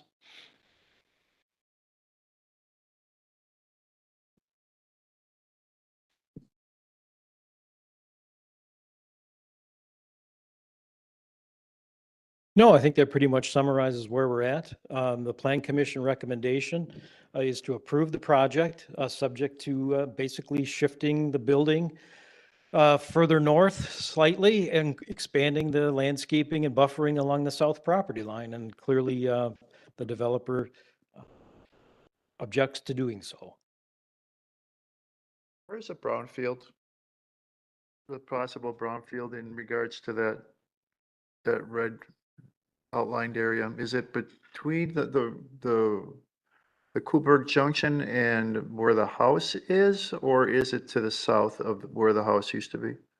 That I don't know. The issue of a potential contamination was brought up by the Schulteis owner to the south at the last meeting in August. Somewhat surprising to hear the first time that the developer is looking into that with a phase 1. So maybe you know where that contamination is, Greg? Gas station is here, but they're on the site back in this area. Actually, a lot of including some 55-gallon drums. Look like they're sprayed and or rusting back there. So Question as to exactly what was buried. Schulteis, having lived there longer, said they recall that they think some of the rubble from gas station and whatever else was with the rubble might have gotten buried back. So you're to the back of that long section of the L is where you're pointing? Almost in the middle of that piece. Right. So if the buildings would go up, would they be on that or in front of it? It would actually be almost where the retention area is. And from what the picture showed, those basements are not dug in, they're more or less on ground level and then it goes up from there? It's basically, yeah, they're more or less on ground level and essentially kind of bermed up along the front. Do you foresee requiring additional ventilation in them areas to vent any possible contaminants that may be within that soil? We will have the environmental engineer working with us to classify soils as we excavate. Okay. And if such remediation would be needed, put in a passive ventilation system or anything else, that would be taken care of. So, yeah. Okay. I wouldn't suspect it would be needed there, just based on locations, but if it is, obviously it would be taken care of. Okay. Jeff, I have a question on the parking lot going to angles versus straight like they are behind the coffee house. Is there a loss of additional spaces if it's on an angle, or is there a gain of spaces if it's on an angle? Typically with angled parking, you're able to run one-way circulation. So the width between the back end of the stalls can be narrower. And because of the angle, the depth from the property line to the end of the stall is shorter. So generally, you're able to gain additional parking stalls per area with an angled versus 90-degree, depending upon the shape of the property and the location of the drive entrance and exits. You foresee any confusion between the one lot to the next? Or should be clearly marked to where it won't really? Well, there'd be striping that would have to be marked and clearly an angled parking as you enter into an aisle, you sort of get the sense of whether you're going in the right way or not. Presumably the coffee house, the restaurant are going to be destination locations, not pass by traffic necessarily. So folks would get used to being there and familiar with the parking. So frankly, I don't see that becoming an issue, frankly. When it was first proposed back in 2018, all the parking that was available was in that yellow area. And we felt, I mean, it might be an issue, but we had given some, we had changed the setback across the back so that they could accommodate some additional spots. And at that time, it really wasn't discussed that the additional parking lot to the south would be needed for that development at the time it was proposed. I mean, it was always kind of inferred that it could be an issue. Well, And we were looking for some agreement with that blank spot where Etzel's used to be across the way, if they could. There was some of that. And in fairness, the notion of additional parking on the property to the south was discussed as part of the original 2018, but they didn't own the property at that time. It wasn't purchased until 2019, as Greg had indicated. So there was questions as to whether it would be one piece or a full piece, or maybe one or two. I don't know exactly what. We were given two alternative plans. One of them was, I think they're both discussed as part of the original plan review and PDD creation. But the way that it was worded in the conditions and restrictions resolution was that if there's additional land for expanded parking, it would be dealt with as part of a PDD amendment according to the standard procedures and subject to Plan Commission review. The other issue was the off-site parking. We have the off-site parking allowance where you can utilize another property owner's parking spaces with an agreement, and there's provisions in the code that address that. I know it was discussed at some point. I don't know to what extent it was actually utilized in that way. It was never formally accepted or approved as an off-site parking, the lot north across the street. Since it's vacant and it's essentially used by the auto repair place now as an overflow parking lot. Okay. But you're right, the setbacks were reduced to 0 for the original yellow highlighted area for parking and building because it was discussed then, and I think it's, you can't ignore the fact that the site would not have been redeveloped without us changing and creating the zoning district, which we did. Now we're adding more land that has some more flexibility to it. Okay. All right. Thank you. Ward? Trustee Hudson? So if I understand correctly, the proposal is for 60 parking spaces, is that correct? Right now, the parcel stalls, it's 33, correct? Yeah.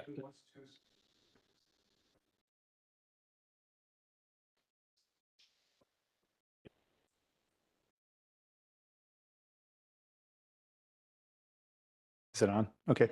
So it was 35 originally, 33 as angled. It will be minus about 8 if we move the building in accordance with condition 3. And what We're would, going to lose the entire, essentially, whether it's through the middle or down here, wherever you take your pick, you're losing about 8 parking spaces. So what would the total be, please? So we're at 58, so we'd be at 50 spaces basically through the entire site. And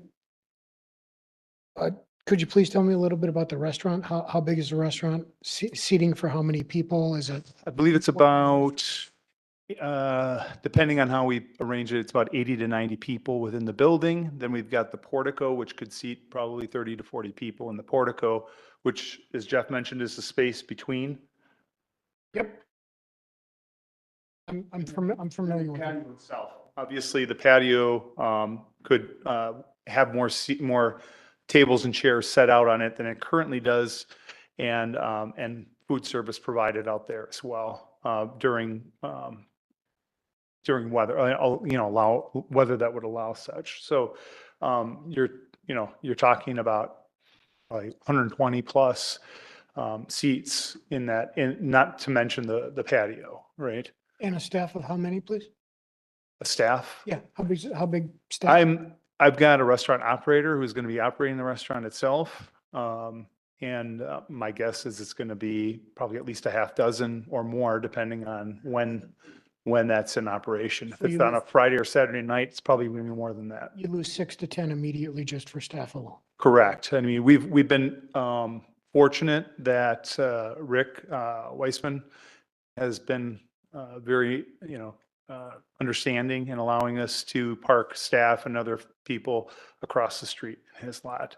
So, That could change. which could change. I just talked to him. He said he's not sure whether he's going to sell the property, whether he wants to develop it. He's not sure what his plans are for the future. And last question, townhomes for purchase or for rent, or don't you know yet? The intent is for purchase.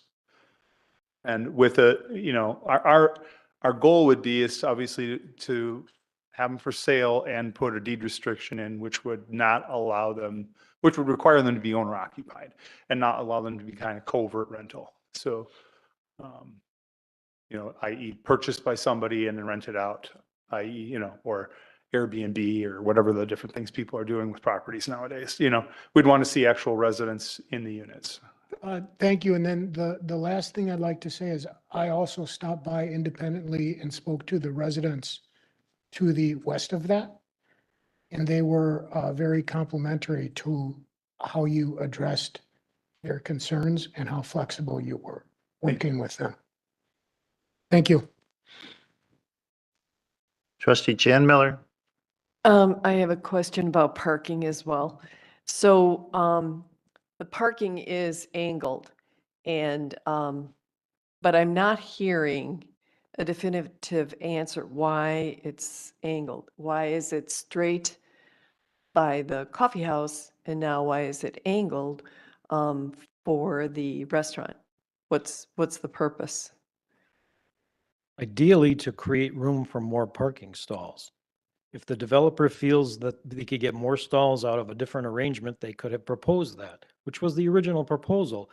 But it also had a stormwater basin on the site with the parking lot, and that had to be moved once the engineering was done to show how much stormwater retention would be necessary. So things have changed since the original Sure. proposal. Sure. Is it feasible to put the straight parking instead of the angle parking? Yeah, that was actually what we proposed. When we presented that plan with the straight parking and the detention pond, Jeff proposed the angled parking so as to try to bring the parking lot in and create more landscaping. It wasn't at that time discussed as an option to increase parking. It was actually discussed as an option to increase landscaping. Which is true. Okay. There needs to be up for landscaping around the perimeter of the parking. Oh, okay. But could there be landscaping and straight parking to, bring up the parking again? I mean, it's a parking lot. I guess you could just pave it and put the lines on the way you want it, right? And you could actually create a one-way. Well, you certainly could, yes. It's somewhat interesting that you're objecting to the conditions of the staff recommendation and now the plan commission recommendation, but you didn't object to the parking stall arrangement previously, No, nor now. we were, I think that's a testament to the fact, Jeff, that we've been trying to be, work with you, and as you've made recommendations, you've had suggestions, we've tried to take those on in the spirit of cooperation to try to get this project completed. We've really felt like we've been cooperating for the last year and a half. Quite honestly, we don't feel that we've gotten the same cooperation back. Let me just be blunt about it, especially with the fact that when you told us in May you were going to support the project after we discussed in detail the setbacks to the north and south, and then you came to the meeting and said you can't support it again. When you do that, when we have 3 people in a meeting hearing you say that, Jeff, and you do that, that as a resident, as a business owner and a developer, that's unconscionable. That's dealing in bad faith, and that discourages development and business in the village. I will just say that you do not tell somebody when they're going to spend tens of thousands of dollars to change engineering on a project for yet the 3rd time, to tell them, yes, I can support this project. You looked me in the eye and told me that, and then you go to the plan commission meeting and propose a condition that changes the nature of the project as we discussed it. Yeah, it's fair. Yeah, I support the project, and I have from pretty much the fairly beginning. And the suggestions you made, in fact, you make it sound like it was my suggestion to add the townhouse units, which is kind of interesting. That was but- our suggestion, it was your suggestion to move the detention pond to the other site. That Well, was your suggestion. you had no choice with the townhouse. No, we could have left it in the middle. We could have left it as it was. Yeah. And where would your parking go? The parking, just the same as the parking plan we showed, the parking works around that small detention area. But you're okay. Yeah. Your parking is, I mean, your stormwater basin is rather large.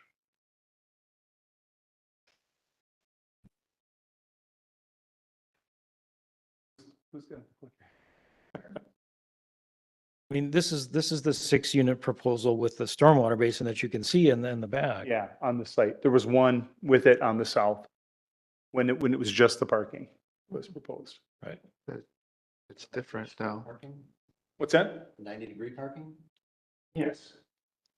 but it's changed with the proposal of the townhouses. Back one. Go back to.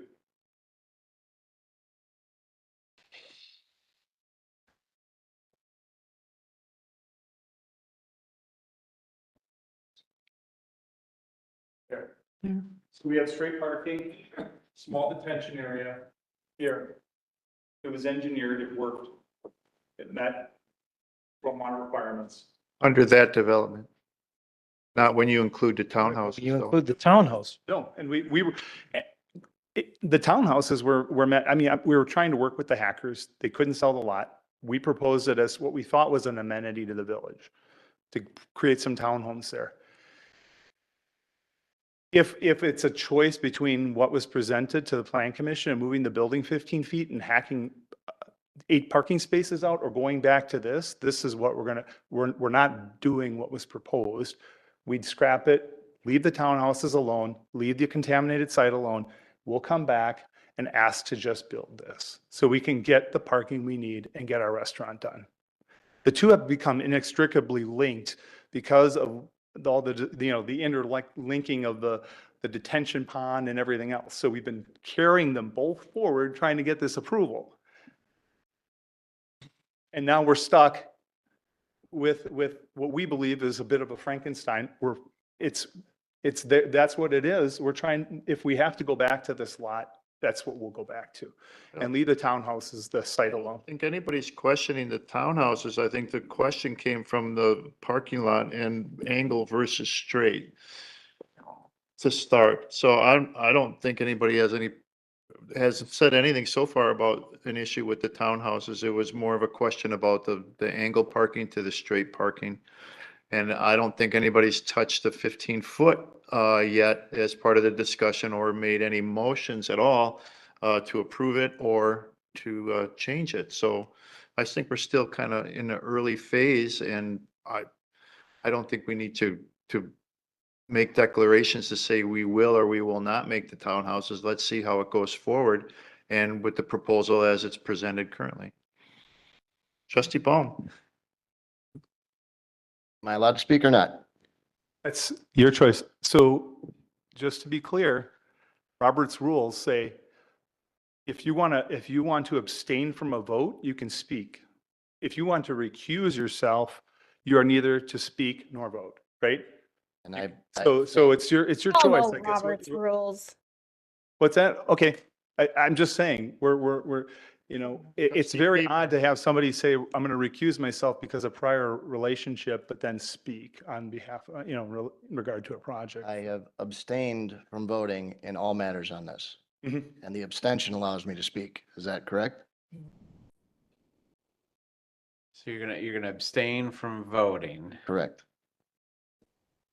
but what is your basis for your abstention? Because you think you have a conflict? I've had prior business dealings with this person. Okay, well, if you have a conflict, then you would need to recuse yourself from the matter, which would mean that you don't talk. Okay. If you're just not voting because you don't want to vote, then you can participate. Okay. But as soon as that conflict issue arises, then you just need to recuse yourself altogether. Okay. That's clear. Trustee Kaminsky. Okay, I need a re-summary here. What is your dream for getting this done? I think we want this done. We want that area done. I'm It's just, I'm looking Jay, to get what do the you think? approval that for what we The presented. original No. or the Just townhouse? the four townhomes with the parking. At this point, if you want to leave it angled, we'll make it straight, we'll make it angled, whatever everybody wants, I guess. I want to just get the parking done so I can get the You need restaurant extra done. parking, correct? You need to move. I a little need that parking for the I was restaurant. going to say, The restaurant operator isn't gonna, he's Yeah. not interested in 25 spaces No. right now. And there's nothing worse than going out and going to a restaurant, going anywhere nowadays and finding the crappy parking in the parking lots. I mean, that's how they're developing things now. And I hate that. And we have to do this right. I am thankful somebody is making this area on Fond du Lac Avenue look nice. I just want to cut to the chase and get this man's development approved. And if that means going on his own land over more to the west to create this parking, frankly, I don't care. I don't. This is kind of a special area where nobody else is going to do anything here. We've been looking at that beat up old bar all the time I've lived in Germantown, and it's always been a beat up old bar, and I've lived here more than 20 years. I mean, I think it'd be really nice to see something happen here. And I am totally in favor with moving this parking further to the south, letting you have what you want. We'll figure out the buffer. I don't care if it's a row of arbor vitae or whatever they're called. Fine, we're done. Let's just get this done. Make a motion. I will make a motion to approve. Well, I'm not sure what I'm approving. Do we Is have? there a- to- hold That's- on, you either approve it as it's presented or you approve it with making change to the conditions. We have Or to you change can, the, you I will can. approve it with taking out condition number 3 from the plan commission Can I see as he had suggested. Second. conditions? Second. Oh, Motion made by trustee Kaminsky and the second was trustee Myers. No, it was by me. No, it was by trustee Myers first. He beat you. All right, Jolene. Okay, well, I'm sorry, the mute button doesn't work that quick. Doesn't register either. Mr. President, Yes, trustee Myers. could you let Jolene, according to records, have the second, please? The You don't second have is to do that. Trustee It's Myers, fine. trustee Peeper, please. Let it be as trustee Myers and we'll move forward. I tried. Okay, go ahead. You have a motion. We have a second for discussion. Trustee Hudson. Is this where we address outdoor music? And because I'm not doing this again. So is this the time to talk about that, or does that discussion come later? It's not part of the proposal. It's not on the agenda. Right? So I would say no, based on what's on the agenda. I agree with, Trustee Jan Miller. I agree with trustee Kaminsky. This is a great idea. Let's get it done and get a restaurant in this place. Okay, so the motion is to approve it as presented minus condition 3, or as condition 3 is shown on the screen with the red lines. Your motion was to remove it completely, but we do have red lines through it that changes it. The red lines are yours, Mr. Nagel? If condition 3 can be. Then my motion stands as omitting it. Agreed with the second? Further discussion? Trustee Rick Miller. So just to be clear then, if this is removed, what is the setback to the south? That's the one that's in question, right? Yes, in part. First of all, I think it's important to understand, I don't belabor this, but it's rare that the village board would take an action on a site plan application with this level of detail. Typically, it's a plan commission approval. The board addresses things such as the zoning change. In this case, because we're amending a special zoning district, we are creating the rules as we go. Resolution in the packet, it's got a number XX-2023, includes the changes proposed by the developer to a point, along with the conditions recommended by the plan commission, and they're all highlighted in yellow and either underlined or stricken as necessary to amend conditions in the original conditions and restrictions resolution. And if you were to go to page 3 of 7 in that proposed resolution, I don't know which page number that is in your packet. Oh, my God. It's paragraph numbered 7, titled Site Development and Building Requirements. Page 3 of 8. Of the packet, what is the page? The packet will list the entire PDF. Bill says 93. Okay, got it. Very beginning, okay. Okay. If you go down to the lower half of that page, it begins highlighted in yellow, unless otherwise set forth below, all site development building associated with the residential townhouse development shall be in accordance with the lot building and other applicable bulk requirements set forth in the underlying RM1 multifamily zoning district. Sub B reads lot and building requirements. Under sub 2, principal building setbacks, front street yard 27 feet. That's what's proposed by the developer. And that was recommended by the plan commission. The side yard, south property line reads 30 feet. That's reflective of the staff recommendation and the plan recommendation. The developer wants that to be 24 feet.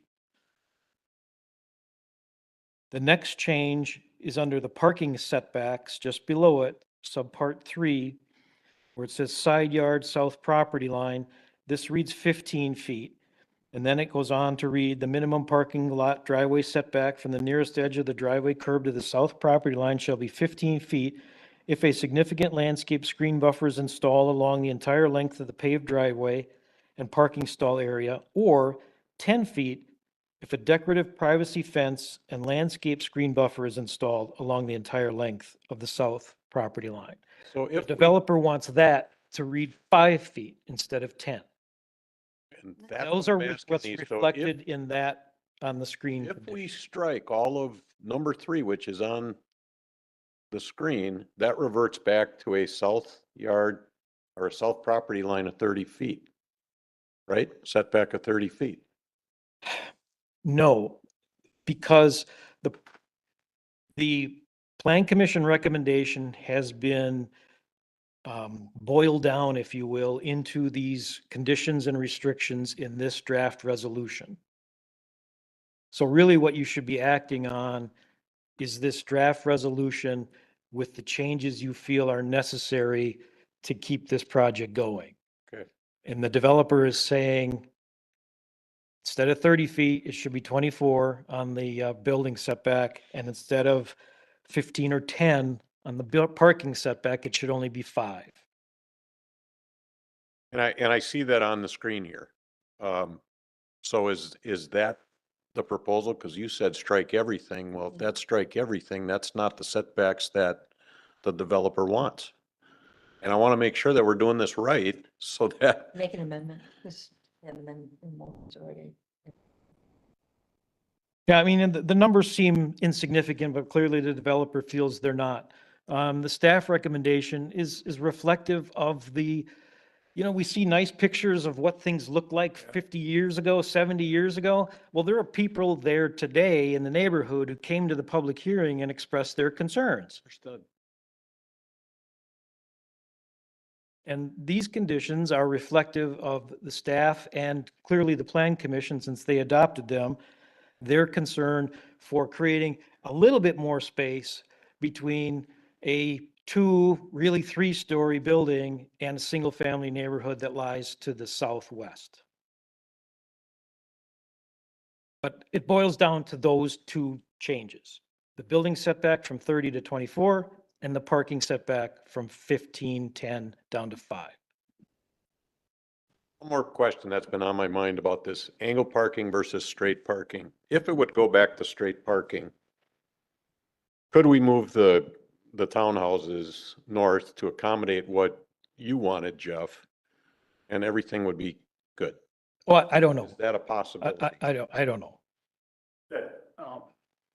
That doesn't actually, if you look at the Doesn't parking that really we, add any? no, it doesn't make that change, a significant enough change there to do that. No. Had to ask. Yeah. Further discussion? Rick, are you done? Okay. Trustee Kaminsky? No, just to follow up, you are certain that just removing number 3 is exactly what you want, correct? No. What he wants is what he's proposed.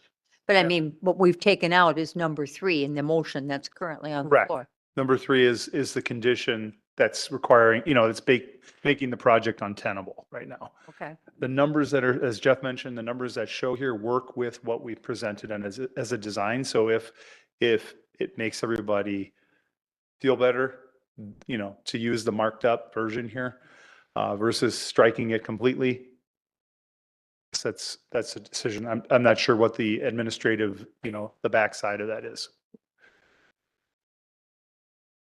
Further discussion? Trustee Chan Miller, did you have your hand up? Yes, and the question was answered. Okay, thank you. Further discussion? Right now, the motion is to remove condition 3 completely.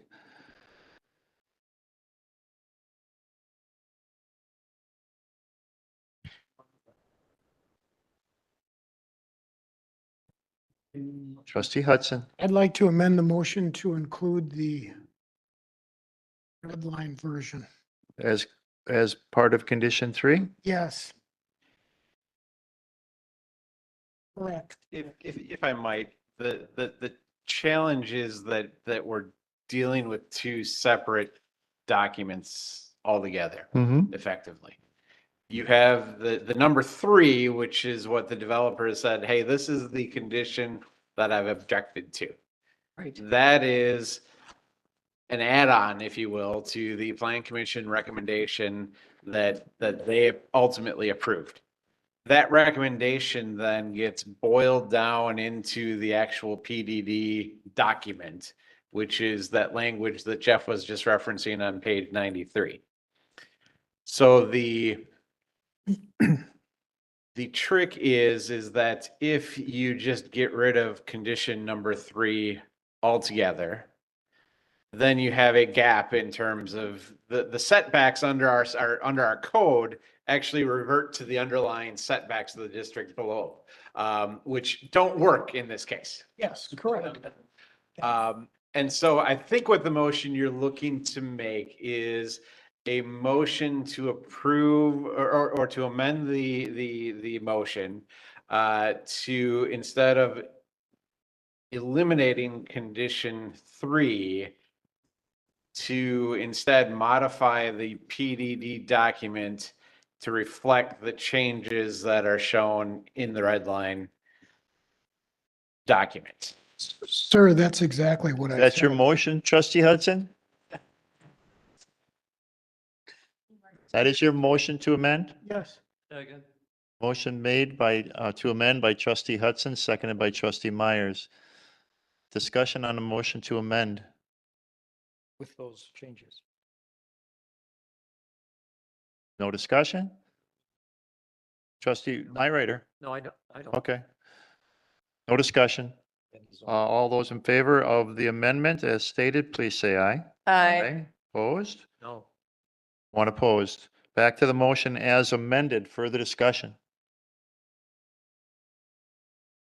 No further discussion?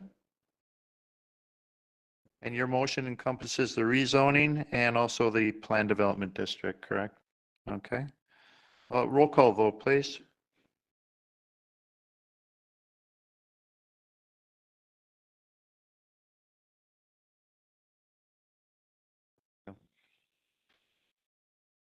Trustee Baum?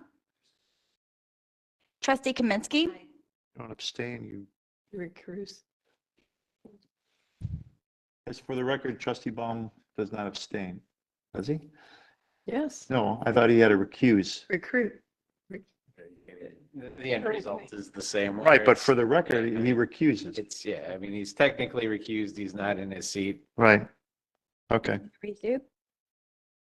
you can resume, but make him as recused, please. Okay. For the record, trustee Baum, you are recused. Trustee Kaminsky. Trustee Hudson. Aye. Trustee Myers. Aye. Trustee Nyrider. Trustee Rick Miller. Aye. Trustee Jan Miller. Aye. Trustee Jolene Piper. Aye. Village President Dean Walter. Aye. Motion passes. Thank you, Mr. Nagel, for coming. Have a good evening. Next item on under new business is item E, appointment of Kevin Driscoll to the position of village engineer, village administrator. Thank you. We have before us appointment and confirmation of Kevin Driscoll to the village engineer position. Kevin is with us here tonight in the back of the room. I think we're very fortunate to have him accept our offer for this position. He's currently the Deputy Director of Utilities with the City of Mequon, where he oversees their water and sewer utility operations and capital improvements. He also has extensive experience with the City of Milwaukee and their environmental engineering section and the state of Wisconsin as well. So his entire background is in the packet, and happy to answer any questions you might have. Board, any questions? I'll just say, for the record, as somebody who's worked with him in Mequon, when I found out he had applied and accepted the job, I was filled with great remorse and disappointment that I was not going to be able to work with him in Mequon anymore. But obviously happy to have him here. I think he'll be an asset to the community. Great. Thank you for that. Congratulations, Mr. Driscoll. We appreciate your accepting of the offer, and we look very much forward to working with you in the near future. Need a motion? Motion to approve as presented. Second. Motion made and seconded. Any discussion? No discussion. All those in favor, please say aye. Aye. Opposed? Trustee Ball made the motion and trustee Jan Miller made the second. Sorry. And all those in favor did say aye. Any opposed? None opposed. Motion carries. Congratulations, Mr. Driscoll. Thank you for coming tonight. Next item under new business is item F, Recreation Trail and Design of East Dungeness Bay Road Reconstruction Project. Motion to approve. Second. Motion made and seconded. Any discussion? Who would be presenting? That'd be me. Okay. Any background information? Or you just want to go with the vote? Vote. Well, actually, I think we need to understand what it is that the motion to approve is approving. Okay. This came out with a 2-2 vote out of the Public Works Committee. Interesting.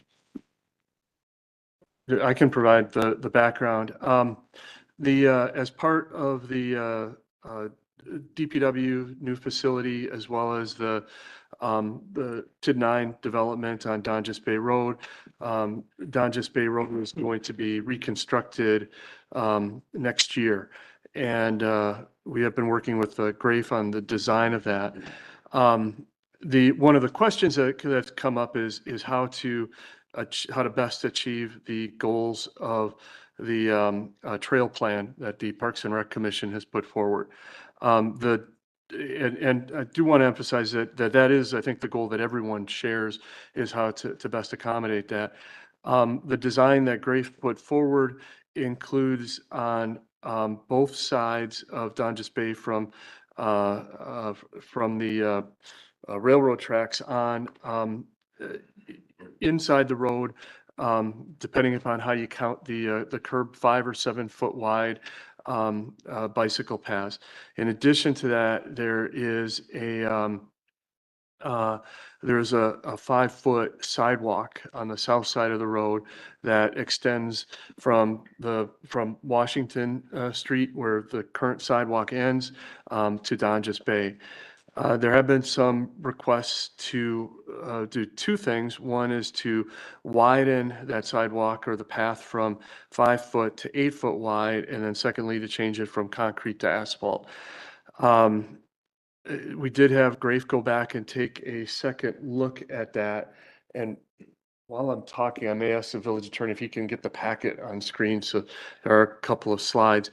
It's a challenging area, as much as I think if it had worked, we probably in the initial design would have had an 8-foot wide off-path, off-road recreational trail. However, we do have to go across some wetlands, and for a portion of the space is just not enough room to incorporate an 8-foot wide path.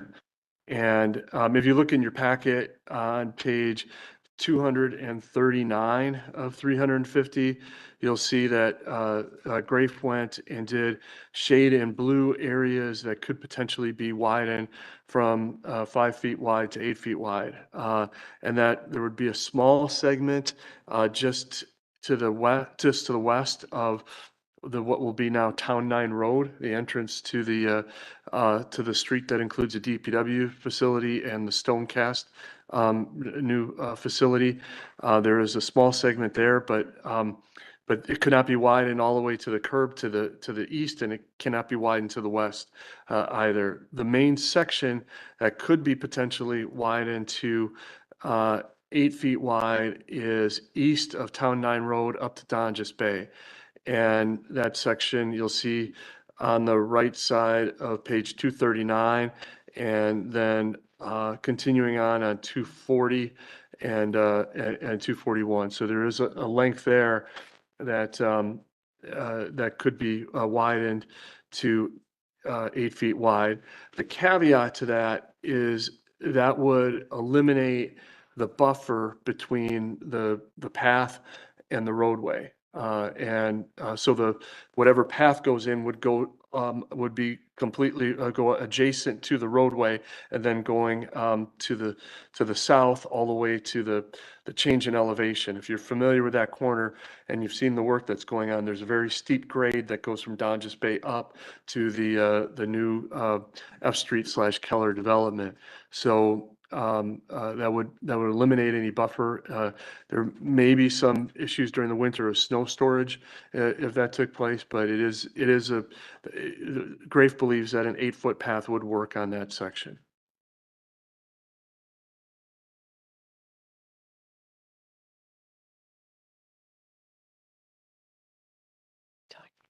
Questions, Trustee Rick Miller? First off, what is the motion for? What is the motion to approve? Because in the packet, it says direct staff to work on Donjas Bay Road with a 5-foot bike path on both sides of the road and the 5-foot sidewalk off-road. So you're asking That what was the action is being recommendation. asked So for? what was the actual motion?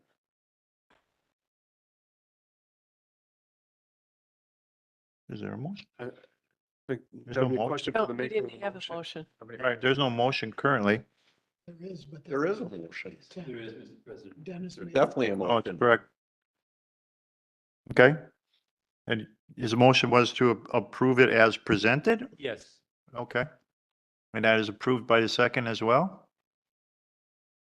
Who is Don't know what that means. trustee Jan Miller? No, Oh, by trustee Hudson. Referencing these drawings or the current plan? Oh, let's first ask what action is requested from us?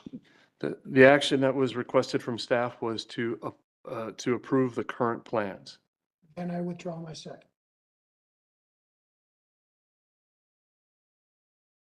And we still have a motion. Does anyone want to, is there a second to the motion? And that is to approve the plans as presented. Okay, motion made and seconded. Discussion. Trustee Rick Miller. I would still like to make some comments. So this came to Public Works and I was one of the dissenting votes.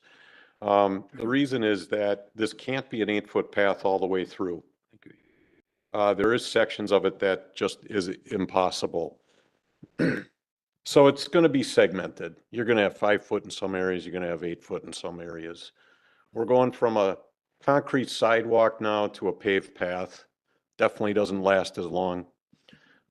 There's 2 on-road paths. Yes, not as desirable as an off-road path, but there's 2 bike lanes, one on each side of the road right now that is proposed, and a 5-foot wide sidewalk, concrete sidewalk on the south side of the roadway. So I really don't see the necessity to make that sidewalk 3 feet wider when there's already a bike path on. And I brought this up. I said, I haven't seen many tickets for riding a bike on a sidewalk. I don't know, chief, but maybe there is. But people are going to use that sidewalk if they're reticent to use the road. They're going to do that, and it would be wide enough. There's also some additional cost that was involved in this by redesigning this. So I just didn't see the feasibility or the desire to do that in my mind. So are you looking for one or the other, or what? I'm looking to keep it the way it's designed now. Two roads, I mean, 2 bike paths, one on each side of the road and a sidewalk. That's exactly how it's designed now. Okay. And the motion is for as it's proposed with the 8-foot sections and 5-foot sections? That is what the motion was, to approve? Trustee Myers? I thought it was 5. I'm sorry. 8 and 5. The I would- plan included 5. I think most of the sidewalks that we have in Germantown now are 5 feet in the first place. All right. Public Works Director would know that, but The 5 about walkways, we're talking about walkways. the 5-foot wide is typically what we have, and it would match what is the concrete sidewalks that are to the east of the segment that's being redone. So Steve. Trustee Myers? So is it some 5 feet, some 8 feet? Is that what you presented that I made a motion to? The original design that was prepared by Grafe, which is recommended by staff, would include 5-foot sidewalks. There would be no 8-foot sections. Okay. That's fine. That's fine with me still. And that is what came out of Public Works as a 2-2. And you voted against it, yet you're in favor of a 5-foot sidewalk? I think the vote at Public Works is just the opposite, was to go with the new design. I was there, but I had to leave. Nevertheless, I was not in favor of the new design. I was in favor to do the design as it already stands. All right. So one more time for my clarity. Trustee Myers, your motion is for the original design or the new design? Mine's for 5 foot. If that's the original. Okay, Then that. thank you. My Just my own clarity. Thank you for clarifying that for me. All right, and that is also understood by the second. Trustee Kaminsky, thank you. Further discussion? Trustee Hudson? So currently, starting on Division Road, we have an asphalt path all the way from County Line, turning east on Donges Bay, running on at least one side of the road on Donges Bay, asphalt, all the way past Pilgrim Road. And when you get east of Pilgrim Road, it is asphalt almost all the way up to Fond du Lac, where it turns into, I believe, an 8-foot sidewalk going into the roundabout, if memory serves correct. Once you get east of that, there is a sidewalk that stops approximately 200, a concrete sidewalk that stops approximately 200 feet on Donjas Bay. But there is a concrete sidewalk that runs all the way up to Washington Drive on the north part. That was put in by TIF 4. Yep. Coming up from Mequon, there is an asphalt path that currently runs to Lemke Park. And it is on Mequon's agenda, although I don't know where on their agenda it is, to run an asphalt path all the way up to Wasaki. So this is a time to link like with like. I believe the Mequon plan is to have asphalt on the south side of the road up to the top of Wasaki. We could link that with asphalt on the Germantown side and connect all of that with a path. Or we can do something that doesn't match. Or matches what's mostly there. I would argue that if you look from Donjas Bay, what is mostly there is asphalt. Well, if you're including all of Donjas Bay, I we're would- talking strictly about the reconstruction area. Well, sure. I mean, if that's, yeah, I mean, the reconstruction area, there's nothing there.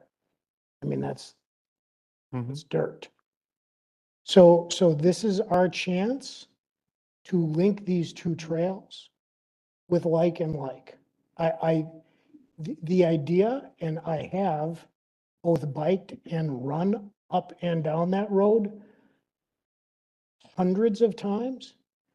To put people on that road with increased traffic with bike lanes is an extraordinarily poor idea.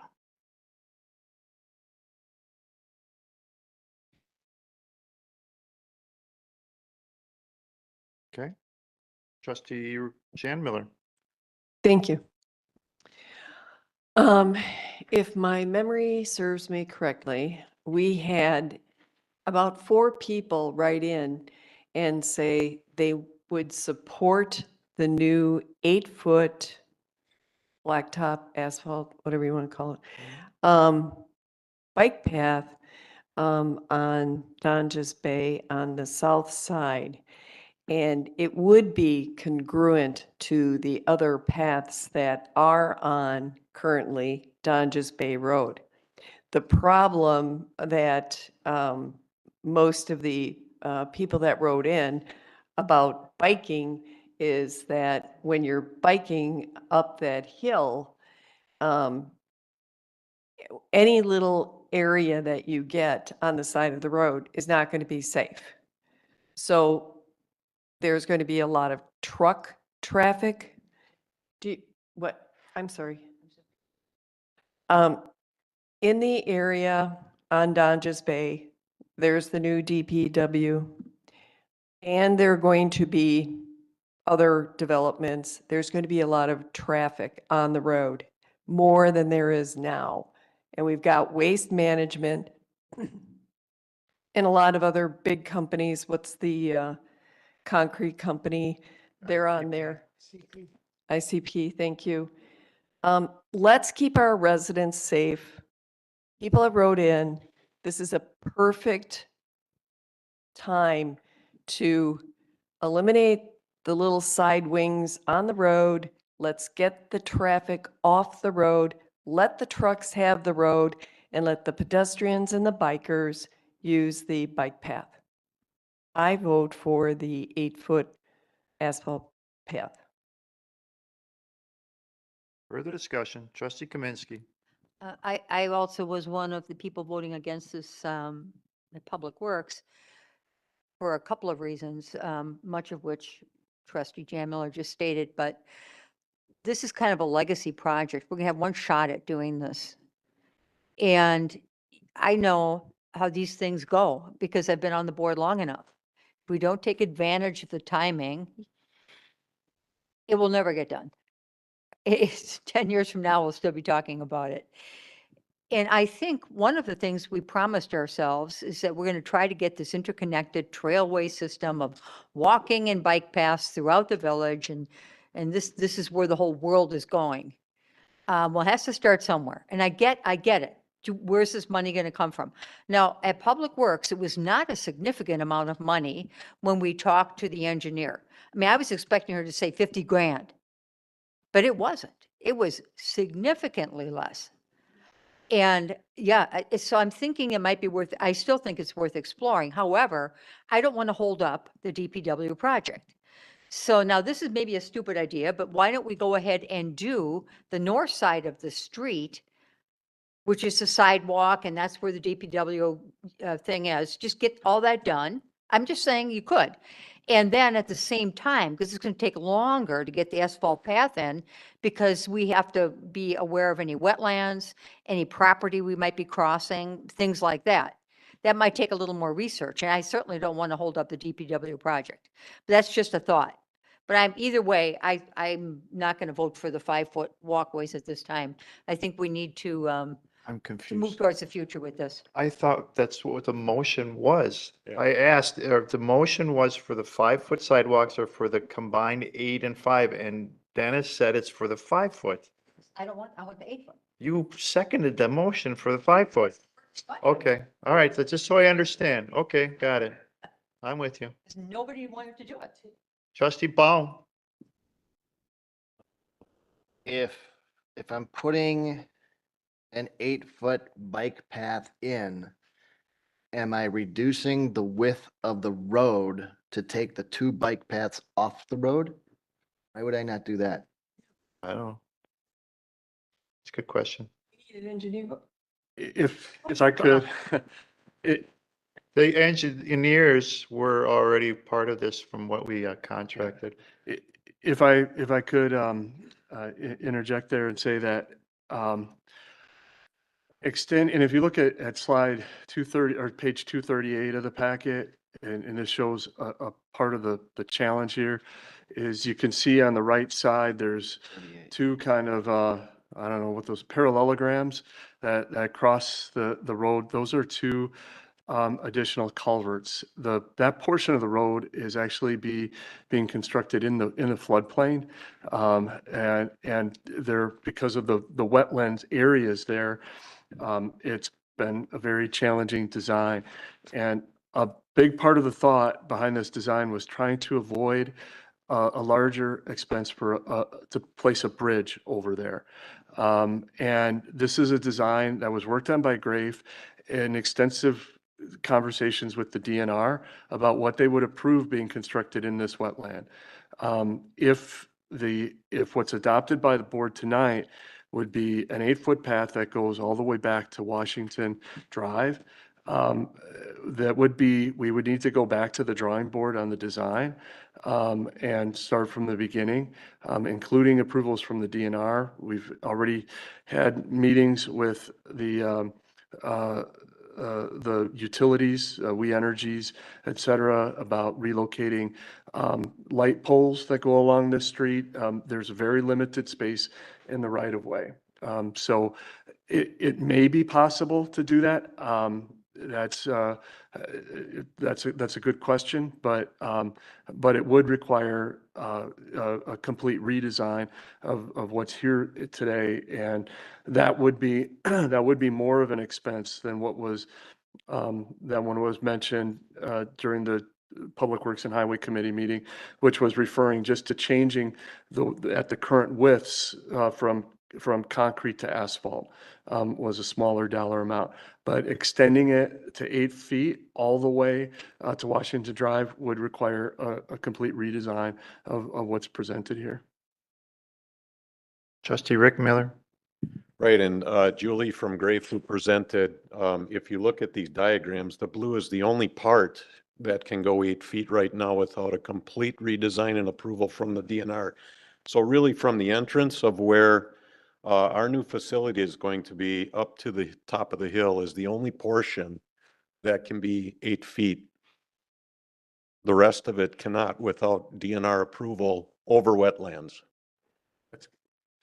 That's correct, And that was one of the reasons I said this is not feasible. It really doesn't make sense to do that for that short period, that short area.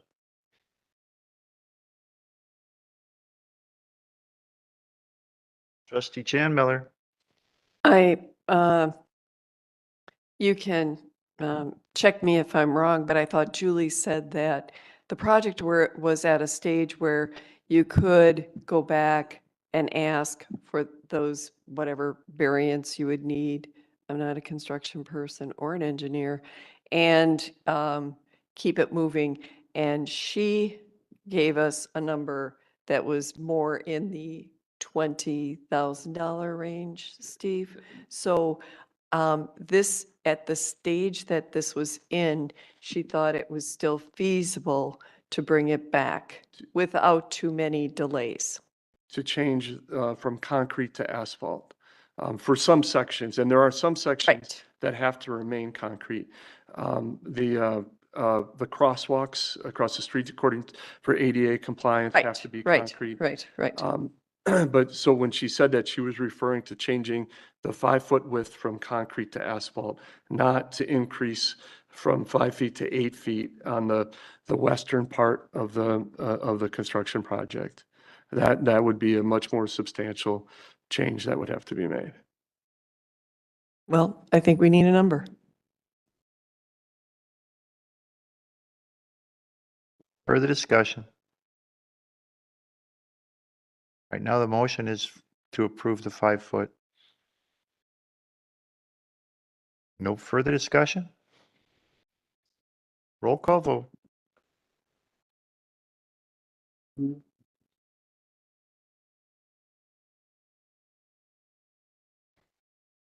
Trustee Baum? No. Trustee Kaminsky? Trustee Hetson? Nay. Trustee Myers? Aye. Trustee Nyrider? Aye. Trustee Rick Miller? Aye. Trustee Jan Miller? Nay. Trustee Jolene Piper? Aye. Village President Dean Walter? The side. Thanks, guys.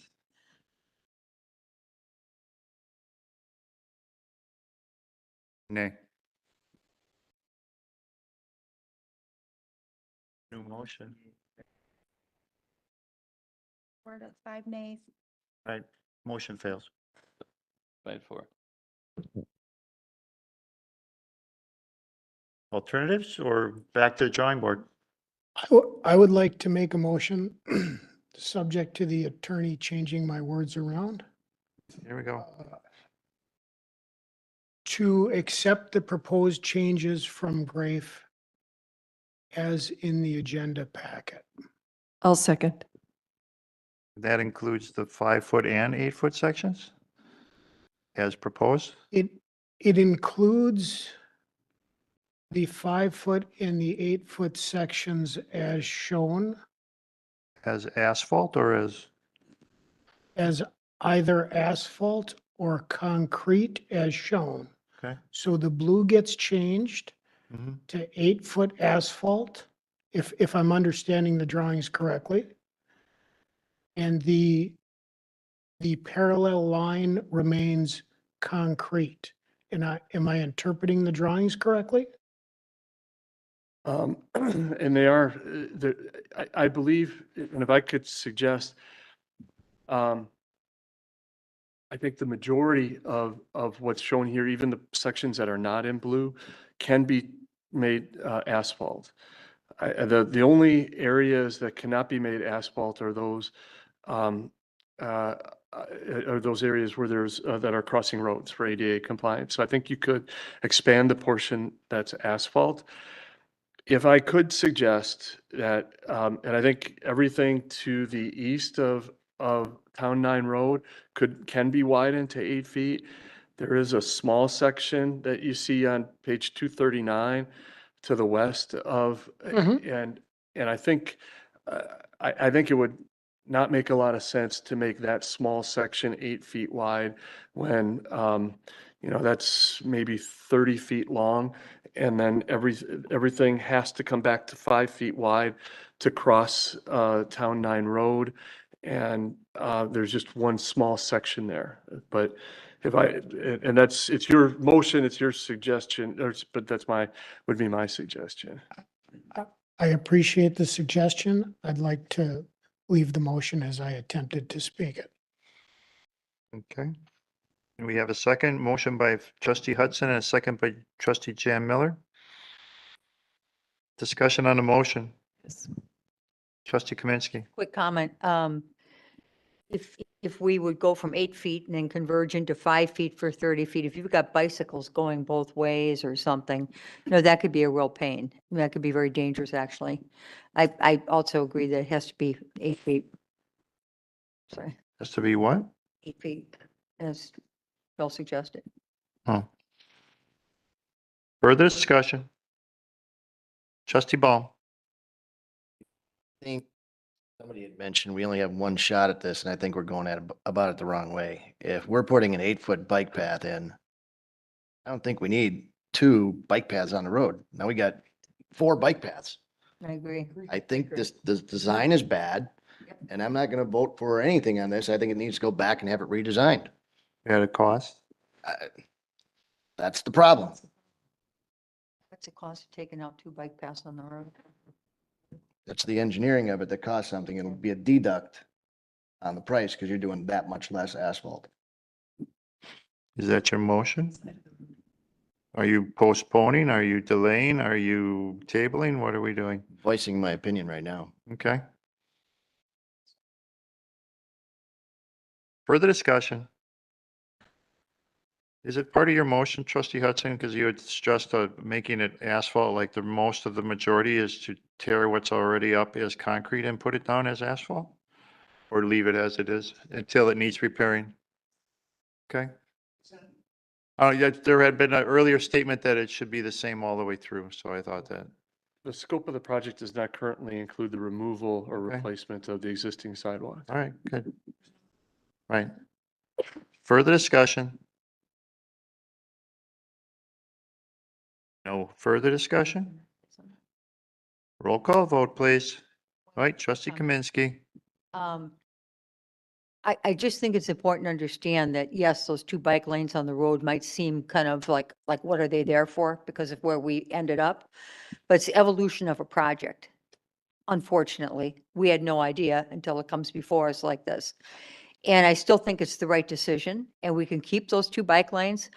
Guess what? Now you even got safer roadway because they have a bigger shoulder. I mean, yeah, it'd be nice not to pay for the concrete, but I wouldn't hold up the whole project for it. Most people that ride their bike through that area get flat tires because of the glass. Trustee Rick Miller. I just have one more comment, and based on the drawings, I think it's incorrect that that blue line from Town 9 to the east is 8 feet. It says, if you look at page 238, it says the 2 questions. Can we make the sidewalk asphalt instead of concrete? Obviously you can.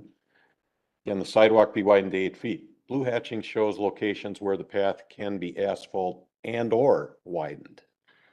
So if you look at it and you look at the design, that's 5 feet over the top, just like it is now. I'm pretty sure she said that that slope was not feasible to do 8 feet. I'm saying that this is a really difficult thing to do. It wasn't just, hey, let's just replace the concrete with asphalt. And who would do that? Why would you ever replace concrete with asphalt? So I can't vote for this until we get more answers. Well, I'm voting no, obviously, but. Further discussion? Trustee Kaminsky. Steve on getting an answer on this. this project, there is a lot of work that is ongoing on this project. If there is not an approval or a direction tonight, I will call Grafe tomorrow and tell them to stop work. And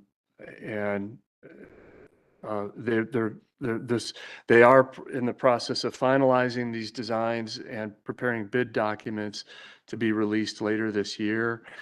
I mean, it depends on, the timeline depends upon the village board. If we change direction on this, we'll stop work and we'll start over where we need to start over. This does not affect the construction of the DPW building, however. No. This is just the sidewalk. This is just the bike path. This is the road. And the road. Yeah. And DPW building is scheduled to be completed on, The DPW should be in their building this time of year from now. okay, so As long as we they have, a road to get there on. yeah, but they will by then, I'm pretty sure. I think we do need clarification on that, if we can do that asphalt as Rick had suggested. So I guess I was wondering if this could be delayed until our next board meeting. We haven't done, I mean, I know we've done some patching and some asphalt work in that road, but we haven't started any road work there, any real road work there at all. This is due to be bid out in December, January. But they're in the midst of preparing the bid documents. So do we have time and still meet the deadline of getting it out in December or January? It's September. I would say if the changes that you're talking about are limited to the width and the composition of the path alongside, yes. And I think I can ask Grafe to come and attend the village board meeting on October 2nd. If it is a complete redesign of the road, I think that probably we don't have time to do that and still get it out to bid in December or January.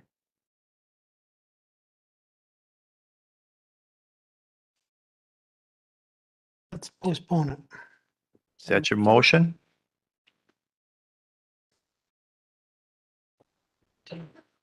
On the floor. Yeah, there is a motion on the It's floor. his. Yeah, there is. But you can make a motion to postpone or table. I'd like to make a motion to postpone it until after we can get Grafe here to answer some of these questions, please. Motion Second.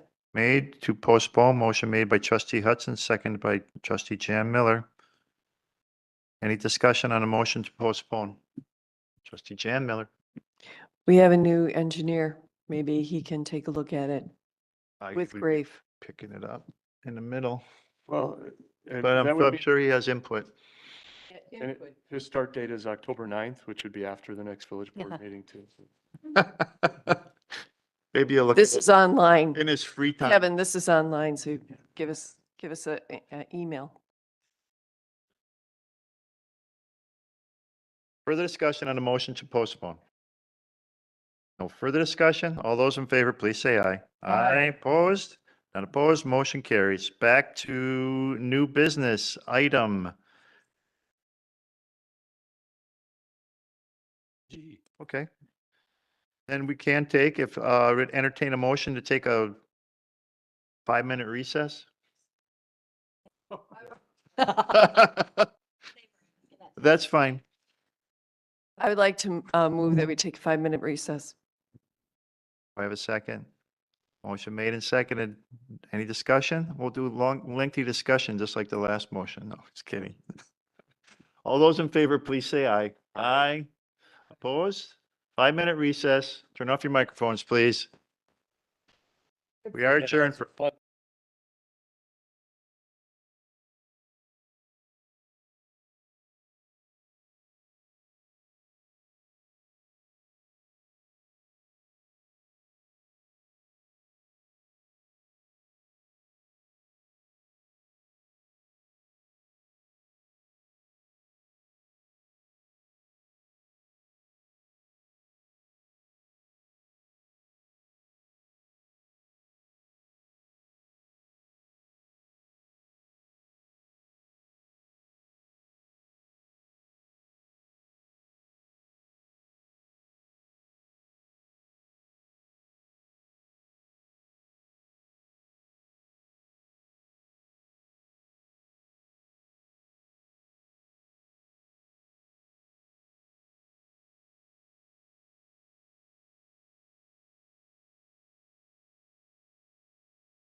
All right.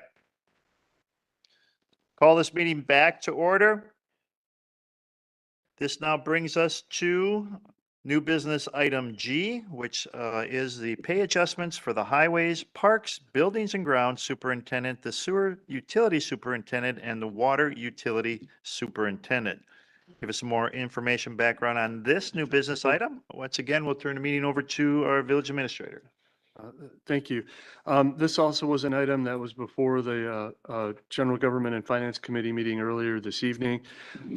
As we have gone through the process of recruiting for the director of the Department of Public Works and the village engineer, it became very clear that we needed to make some adjustments to the three superintendents in DPW. And I won't go through this in detail. I know we've had a long night already, but I'll answer.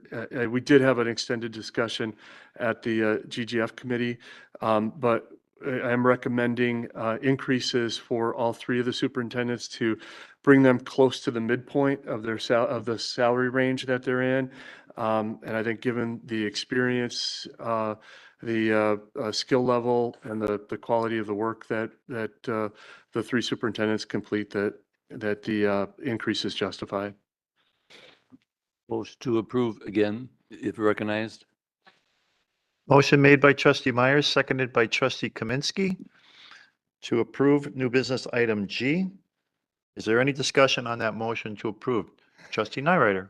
Is the 9,000, is that per employee or is that total of the? That is per employee, and that's what would be necessary to bring each one of them up to about the midpoint of the pay range that they're in. I don't have any problems with any one of them or, what they're earning or whatever. I guess I have a little bit of a problem with how we're doing this. I thought, and this is based off because of hiring a new person, which is fine. But I don't think every time we do that, we can go in and adjust everybody's salaries. And I thought at one time there was talk of doing a study of some kind of salaries. This can't be a study. It couldn't have been done that quickly. So that's where I have a problem with it.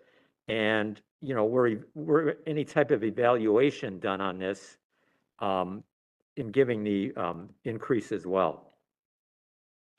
I just don't think it's fair. I just don't think it's fair to all the other employees, because where do you draw the line in something like this? But I thought there was supposed to be more of a study that was going to be done. That's what I had heard at other meetings. Trustee Kaminsky. I do think it's fair. I think it's really a shame that these people weren't anywhere near their midpoint up until hopefully now. You think about who we're talking about here and what they contribute to the village. And we do tend to do this piecemeal, I agree. We've been doing this for a number of years, trying to gradually bring people up to their midpoints. I remember when we did it with our former finance director, and that must go back at least, 7, 8 years. And she was dismally below her midpoint, and we brought her up. And then we brought our community development director up to where he needed to be. And if that's how we can afford to do it, I think we have to do it, and we shouldn't hold up on doing it. I do not want to lose 3 good people to another community when they're worth this. Their value is to our village worth this, just to bring them up to their midpoint. We're not talking about going beyond that. We're talking about just being fair, in my opinion. Further discussion, trustee Hudson. So if memory serves correct, isn't this the second time we have done this with these 3 individuals within the last 4 years? Perhaps 5. Didn't we have some one-off adjustments for these 3 people in the? If I recall, and I think what may be coming to mind is we promoted Scott Anderson into the Highways, Parks, Buildings and Grounds Superintendent position. And there were some issues related to the trucks, but I do not recall since I've been here any pay adjustments. Okay. And I'm not I'm not going to argue whether they're worth it or not. You know, their work speaks for themselves. But to echo to what Bill is saying, this is the wrong way to go about doing this. We need to look at the pay ranges and move the entire pay ranges, or we're going to be doing these one-offs forever and ever and ever.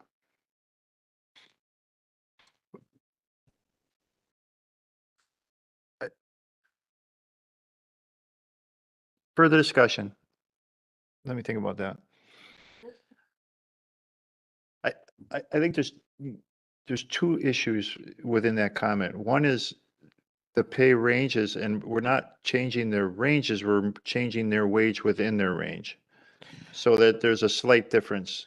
Yeah, we'd want to do both, right? We ideally, we want to move the range as time goes by. Right, We want to eventually. creep the range up. Right. But then also you want to take a look at them and move them up within that range. This is and again, I'm not commenting on, I believe they're worth it, but to move somebody 11 or 12% off cycle is a huge move. So something is seriously out of whack on how we are moving somebody within their pay range. And that's the issue that we should be addressing instead of trying to fix these here and there and everywhere. We need to address the fundamental problem. Okay, now I understand it better. Thank you. Further discussion? Trustee Baum. Trustee Hudson, isn't that part of the year-end review and evaluation, as I should look at the pay rates that these people are at, and I should be evaluating this every year? And if Sure. so I think we need to somehow add that into our year-end review. Absolutely, but we can also look at compression adjustments within pay ranges too, and I don't think we're doing that at all. The year-end. At any time for any pay range. That was my biggest concern about this too, is that I thought we were gonna do this big survey. So as long as we're gonna do the survey and get everybody corrected at some point and then start doing it on a regular basis, I'm fine with these three guys getting their raise. There's nothing. Where did we hear this, Bill? Cause I heard it, I thought I heard it too. Yes. TGF. I thought it was an idea. I didn't think it was an action. Yep. Village administrator. We do gather salary information every year and present that to general government and finance and to the village board. I think but that's just simply survey information. I think if I understand what Trustee Hudson is talking about is a comp study, which is more detailed and much more in depth, that looks at than just the survey information that we gather. So there's survey information we can pull together, we can present to the village board, but to do a full comp study is another process that would, I think, require an outside consultant and would some additional funding for that. And I think the other question for that is then funding the changes that are recommended by that study. Further discussion? Trustee Baum. I think that's something for our year-end discussion with you as to, that should be a goal at some point. Not to do one or the other, but to discuss which one to do. Okay. Further discussion? Trustee Chan Miller. I agree with Trustee Baum. Okay, any further discussion? No further discussion? Roll call vote, please.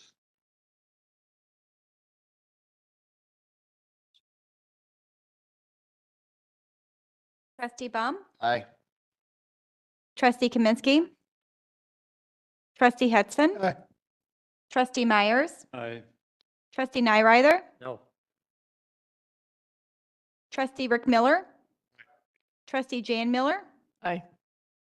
and Trustee Jolene Piper. Aye. Village President Dean Walter. Aye. Motion carries. Next item under new business is Item H, a resolution adopting updated bond schedule for municipal court cases for the 2024 budget. Oh, I'm sorry, for municipal court cases. Motion made and seconded. Discussion. Who made and second that, please? Oh, motion was made by trustee Myers and seconded was by trustee Baum. Thank you. Good night. Any discussion? Any input? No? Okay. It's for revenue, so I can just do roll call. I mean, a regular vote. Yeah, by consent. All those in favor, please say aye. Aye. Opposed? Not opposed. Motion carries. Next item is item I, 2024 budget and property tax levy. To give us some more information and background on this, we'll bring forward our budget director, Matthew Uselding. Matthew.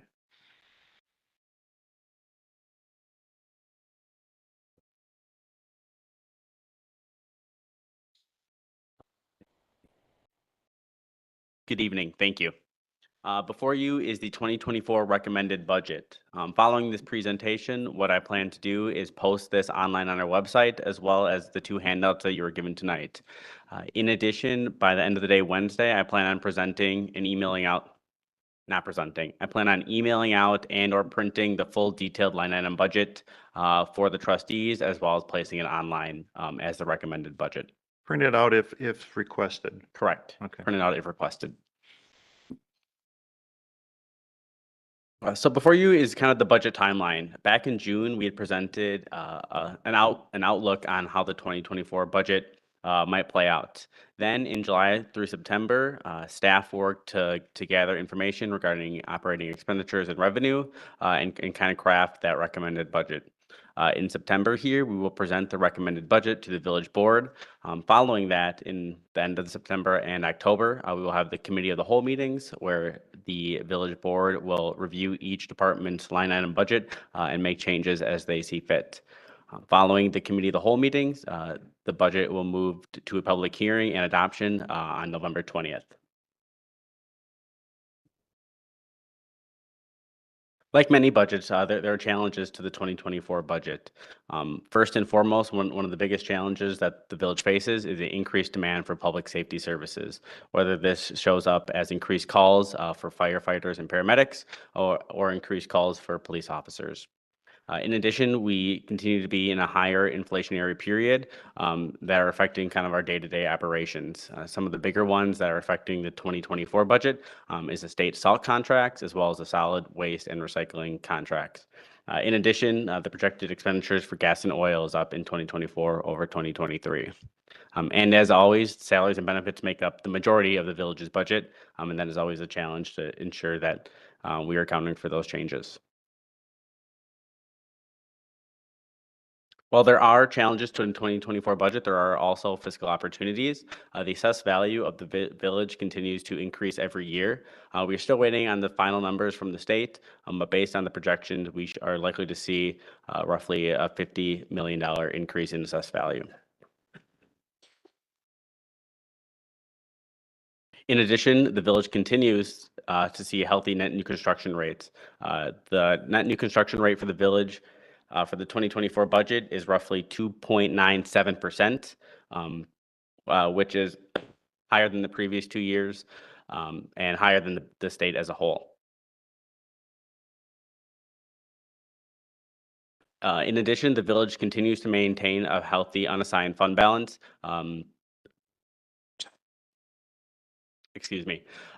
Maintaining 2018 levels and kind of leveling her out between that $6 and $7 million range.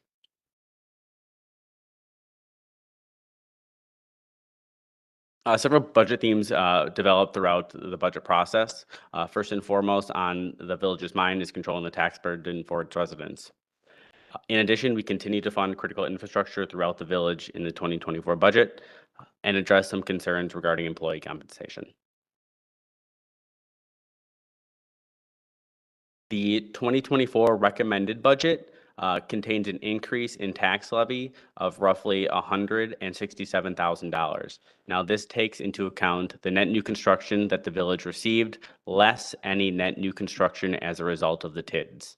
So if you recall, the overall net new construction for the village was 2.97%. Taking into account what part of that was a result of TID development, the overall net new construction was 1.56%, which is where you come up with that $167,000 in additional tax levy. The village board has the option to go up to the full tax levy, which would result in an additional $150,000 that the village could use to fund projects and things as they see fit. In addition, the debt service levy remains relatively flat compared to the 2023 budget. This is a result of the village not bonding in 2023 for their annual capital projects. If you recall, we decided to pay for most of those projects through debt or through unassigned fund balance.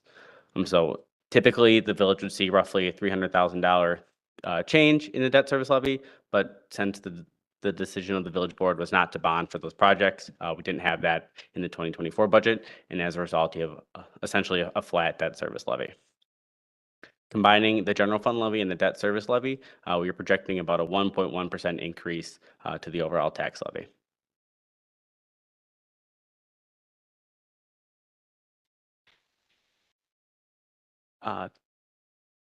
As a result of the slight increase to the overall village levy, the mill rate, which is the amount per thousand that a resident will pay in property taxes on their home, will increase by roughly 9 cents per $1,000.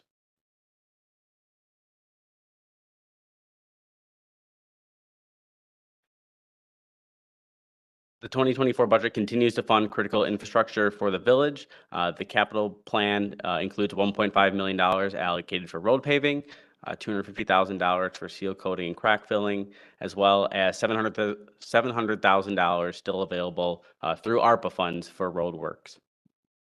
In addition, there are several water utility and sewer utility projects that will continue to be funded in the 24 recommended budget.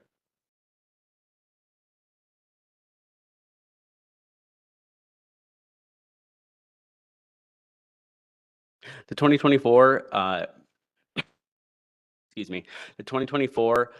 recommended budget includes a 3% performance adjustment that will be the result of employee evaluations at the end of the year.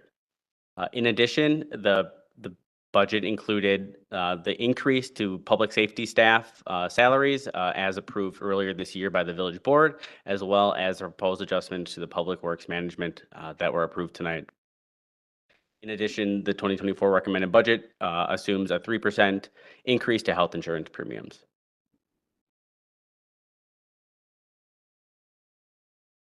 Budget drivers. On the revenue side, the majority of the budget revenues are through property taxes. Historically, we're around $10 million to $11 million in property taxes, with some smaller mobile home taxes making up the other $100,000 or $200,000. In addition, the village will receive. We are projecting increased revenue from ambulance fees. The 2022 and 2023 actuals are projecting significantly over what had been budgeted in the past. In addition, we are switching vendors for ambulance billing, which will result in a better rate of return on those calls. In addition, the state allows the village to charge for calls for service to I-41, which will be reimbursed by the state. That is not something the village has typically done in the past, but it's something we're looking to do in 2024. In addition, as you are all aware, the state shared revenue resulted in an increase of roughly $500,000 in state shared revenue over the 23 budget, as well as a slight increases to state transportation aid, roughly 2%.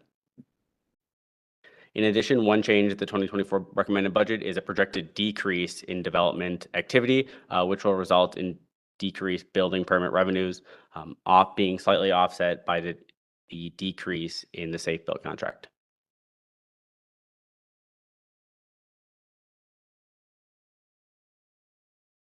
Oh, well, that's a little fast. On the expense side, the majority of the budget is made up by public safety and DPW services. As previously mentioned, some of the inflationary factors include a state salt contract, which is up significantly over 2023, as well as the waste management contract for solid waste and recycling. Other drivers on the expense side are the health insurance and pay adjustments for village employees, as well as the Public Works proposed compensation changes.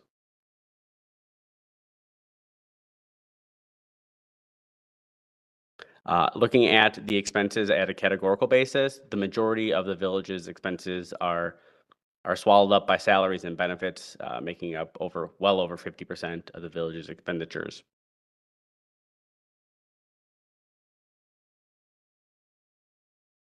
Going back to the overall tax levy, we're projecting a tax levy increase of roughly 1.1%, or an additional $144,000 over the 2023 adopted budget. So what does this mean for a $300,000 home? In 2023, the average $300,000 home would have paid $1,656,000 in village property taxes.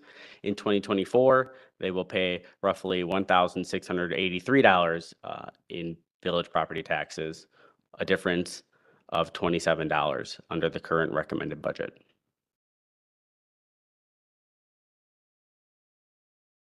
Thank you. Questions? Trustee Jan Miller.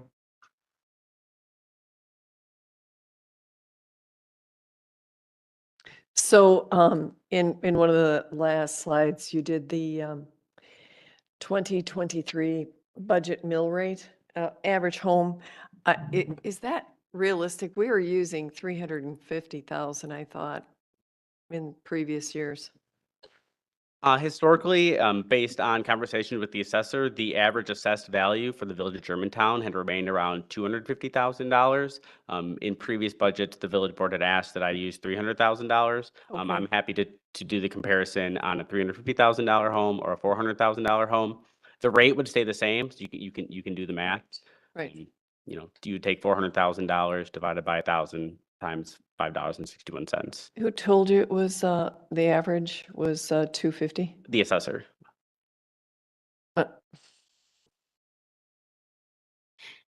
And that was as of last year. I haven't asked for this year yet. Yeah, I would be interested. Thank you. Other questions?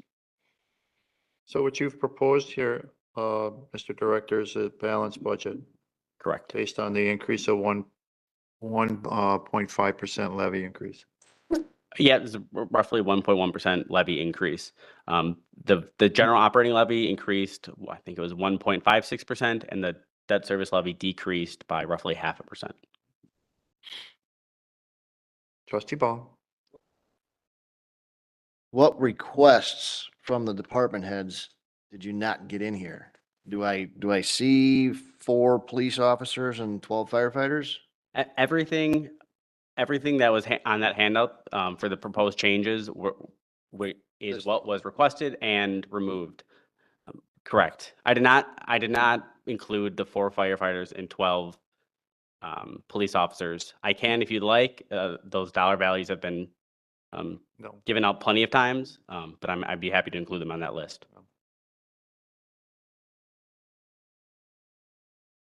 Trustee Hudson. So am I correct that we're proposing to cut hours from the library by reading this list, or? am I- Correct. Yeah. Correct. And then we're also going to cut from the Park and Rec Department. Correct.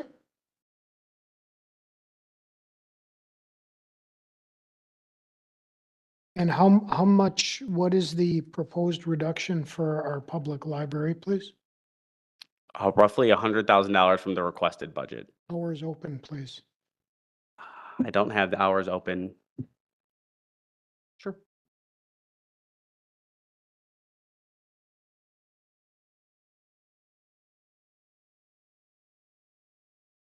With the changes, we would be looking about 6 or 7 hours open last 6 or 7 hours per week. And how many hours are you open per week now, please? We are open 62 60 hours a week. So I it- can get you the exact numbers. A but- 10 to 12% reduction in our library. Correct. And then thank you. Mhm.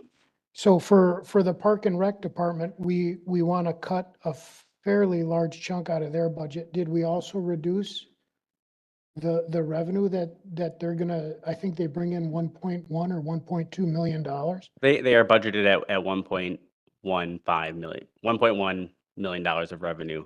We did not decrease their projected revenue. So we're gonna ask our staff to produce more revenue with less resources? We are asking staff to currently meet the revenue goals that they are attempting to make. Historically, the rec department was 80% self-funded. Over the last 2 to 3 years, they've been roughly 60% self-funded. So we're asking them to make their revenue goals.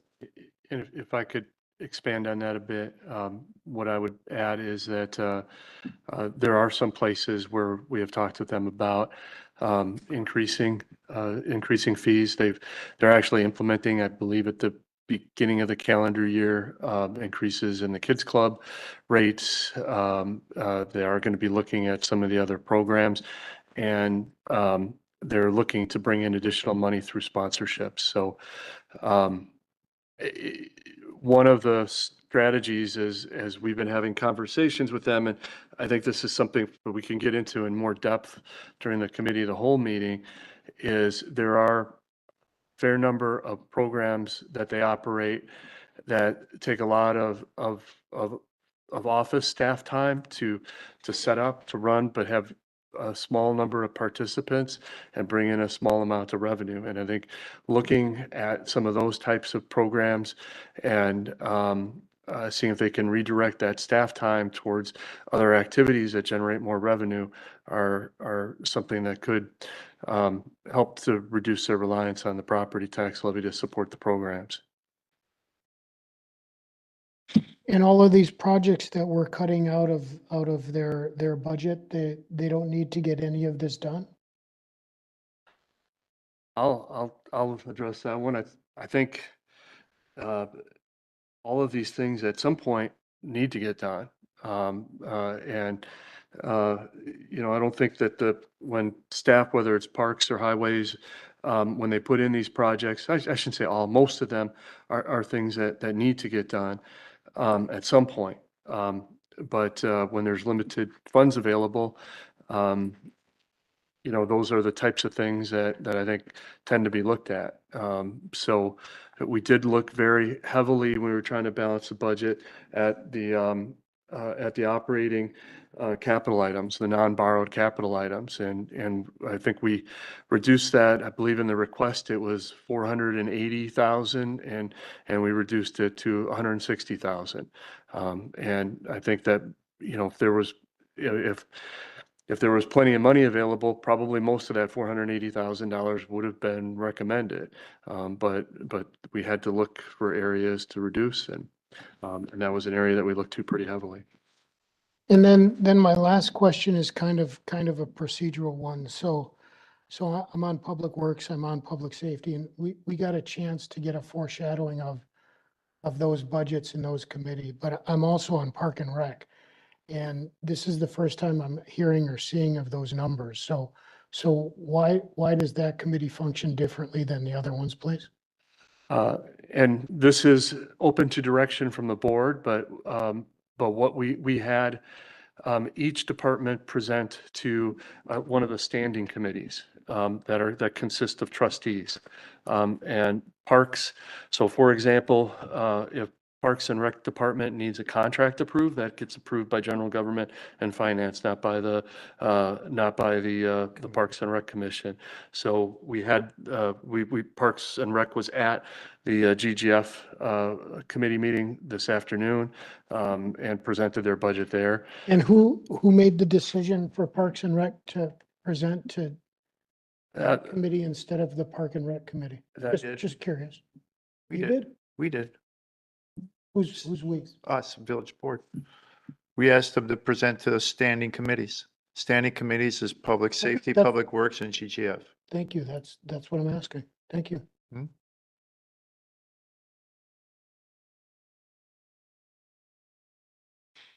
Other questions? Trustee Kaminsky? Actually, I think this is a tremendous job to get this balanced budget in a year like this.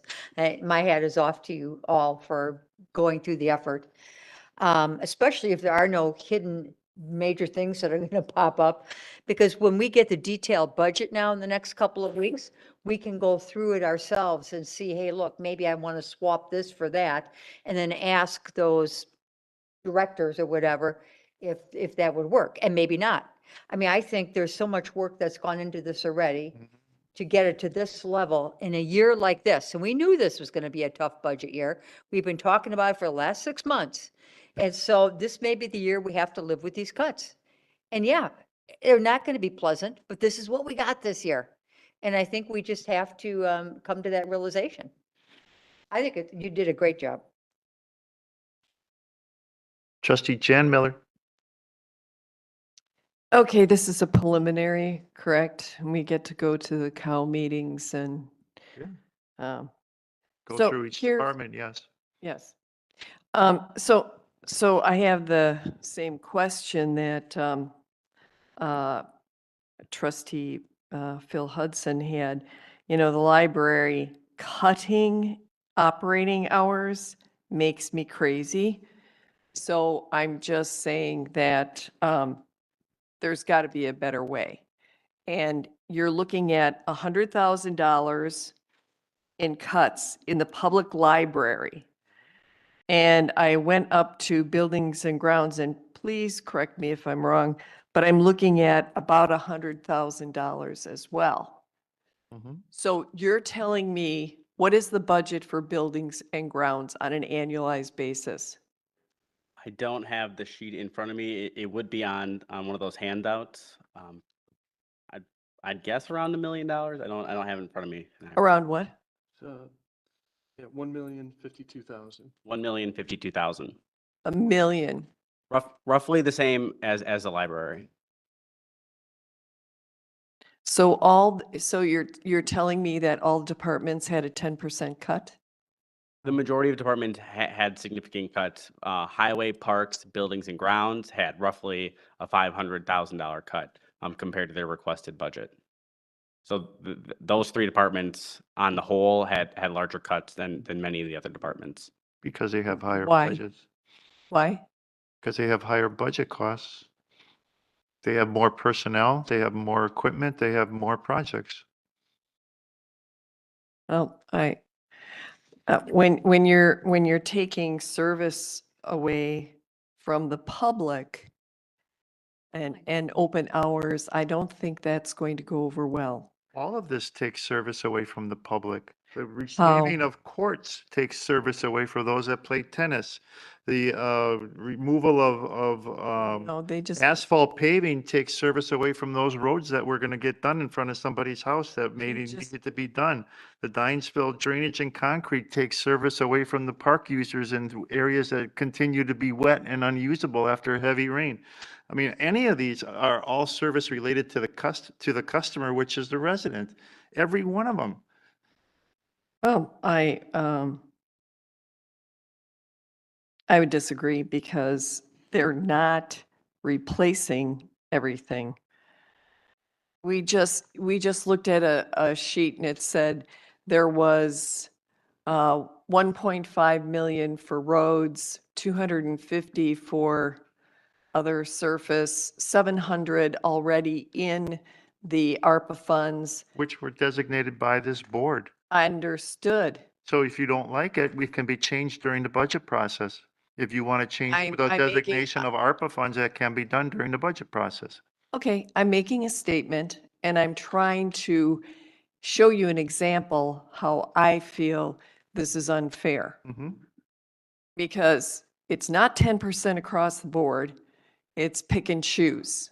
So I guess we have to pick the worst or what hurts the least. And I don't agree with the police. Well, I guess fire either. So that's all I had to say. I'll look forward to getting the copy. Other questions? I agree with trustee Kaminsky that I think you've done a great job in presenting the budget and coming up with a balanced budget. Now it's to the board to decide out of what your recommendations are, which are to stay and which are to go. And what other recommendations could be made based on other areas of expense or revenues can be traded out during the committee of the whole meetings. But as a proposed budget and for what you had to overcome, I think you did a great job. And I also congratulate the departments for the work that they've done on this and the overall cuts that they've proposed to help make this a balanced budget. So thank you for all your work. Further questions? No further questions? Thank you, Matthew. Thank you. Next item is schedule of committee of the whole meetings for the 2024 budget. Dates, days, times. I'll move approval of the schedule as shown. Okay. Second. You can just choice. Motion made by trustee Kaminsky, seconded by trustee Myers. Discussion on the motion to approve. Trustee Baum. We're only having 4 meetings. Oh, really? And are there public listening sessions? Did we get that? Yeah, and I did not include those in this chart because I think those would be, again, if my understanding is correct, those would be optional for the trustees. That would be staff presenting the budget. Tentatively, and we haven't announced those yet, but I had 3 of them scheduled on my calendar. One on Tuesday, the 26th at 5 o'clock. One on October 17th at 5 o'clock and I'm sorry, the third was October 10th at 5 o'clock. If I could just ask for one modification to what I submitted, talking with the library director, I didn't realize that she was at a conference on October 24th.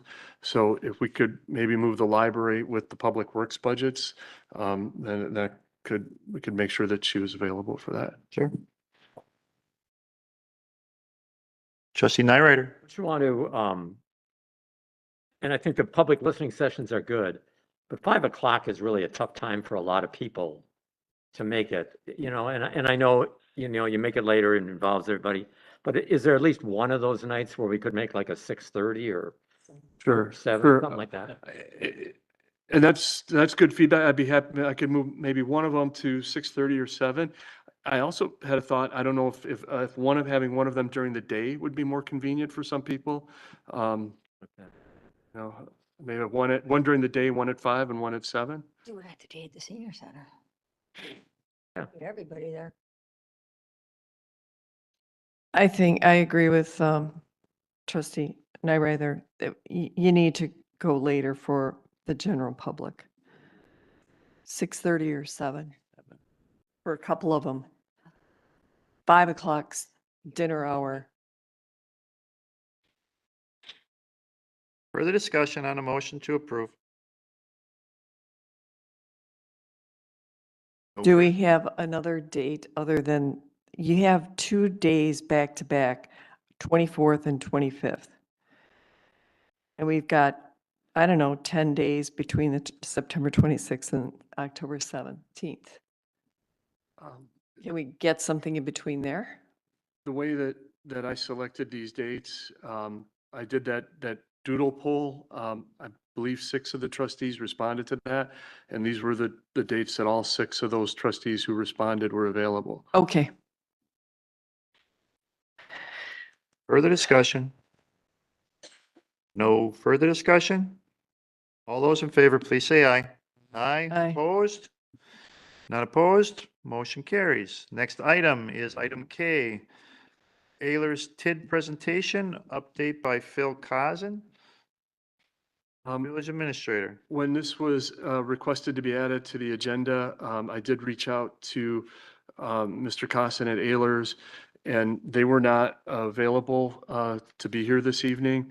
I did include in the packet, just for information, the copies of the most recent reports that Ayler's prepared for each one of the tax increment districts. And Mr. Constant, he tentatively indicated that he could attend the October 24th Committee of the Whole meeting, where we would have tax increment district budgets on the agenda and, answer any questions, provide any information that the village board wants at that time. Great idea. Any questions? Yeah, I agree. Great idea. Any questions on item K?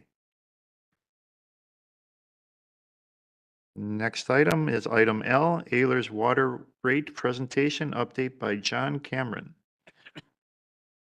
And that the situation was similar.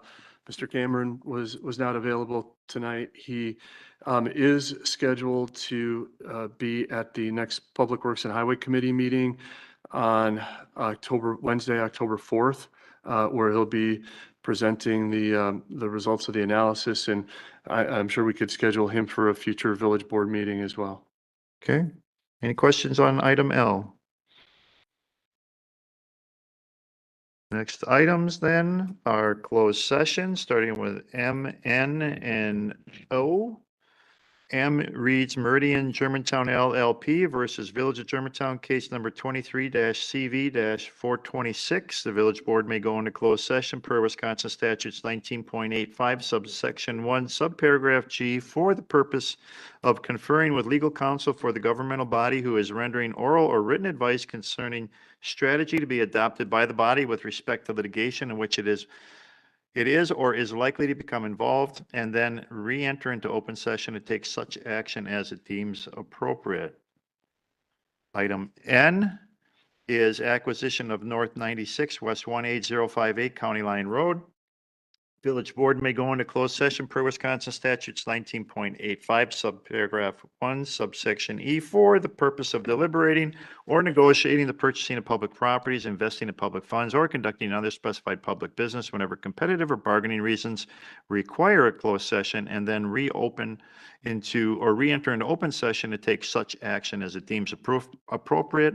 And new business item O, which is agreement with Gray Wolf Partners for redevelopment and property acquisition services.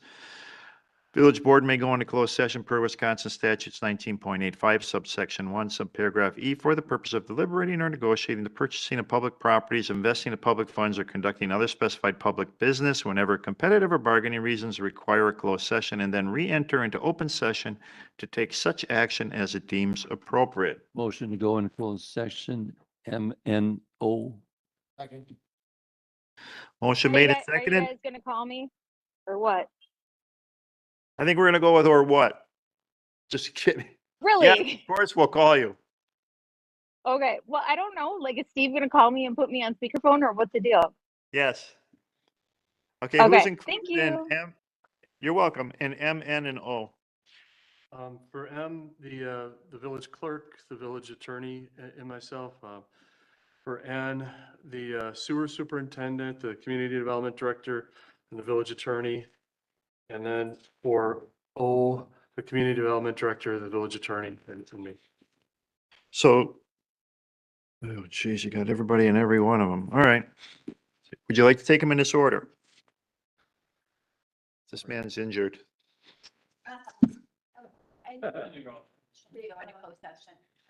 Oh, who made the motion to go in? I don't know who this. Dennis made the motion, I seconded it. Okay. I barely heard it. Seconded by Vaughn. Thank you. Okay. I make a motion to move N as in Nancy to the front of the closed session meetings. Okay, motion made and seconded. Any discussion? All those in favor, please say aye. Opposed? Not opposed? Okay, then back to the motion as amended. Any further discussion to go on the motion to go into closed session? We need a roll call vote for that, please.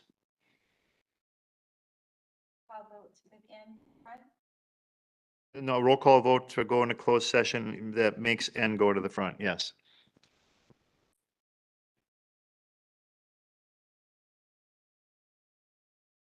Okay. Trustee Baum? Trustee Kaminsky? Trustee Hudson? Trustee Myers? Trustee Nyrider? Aye. Trustee Rick Miller? Trustee Jan Miller? Aye. Trustee Jolene Piper? Hi, it's Peeper, by the way. Sorry. Thank you. Sorry for that tonight. And then Village President Dean Welcher. Aye. I always thought it was Piper. No, just kidding.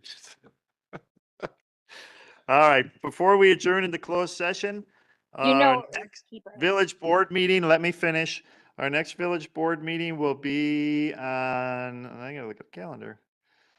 Will be on October 2nd at 7 PM here at the Village Hall Boardroom. Thank you all for coming tonight. Thank you all for watching and have a good night. Turn it off.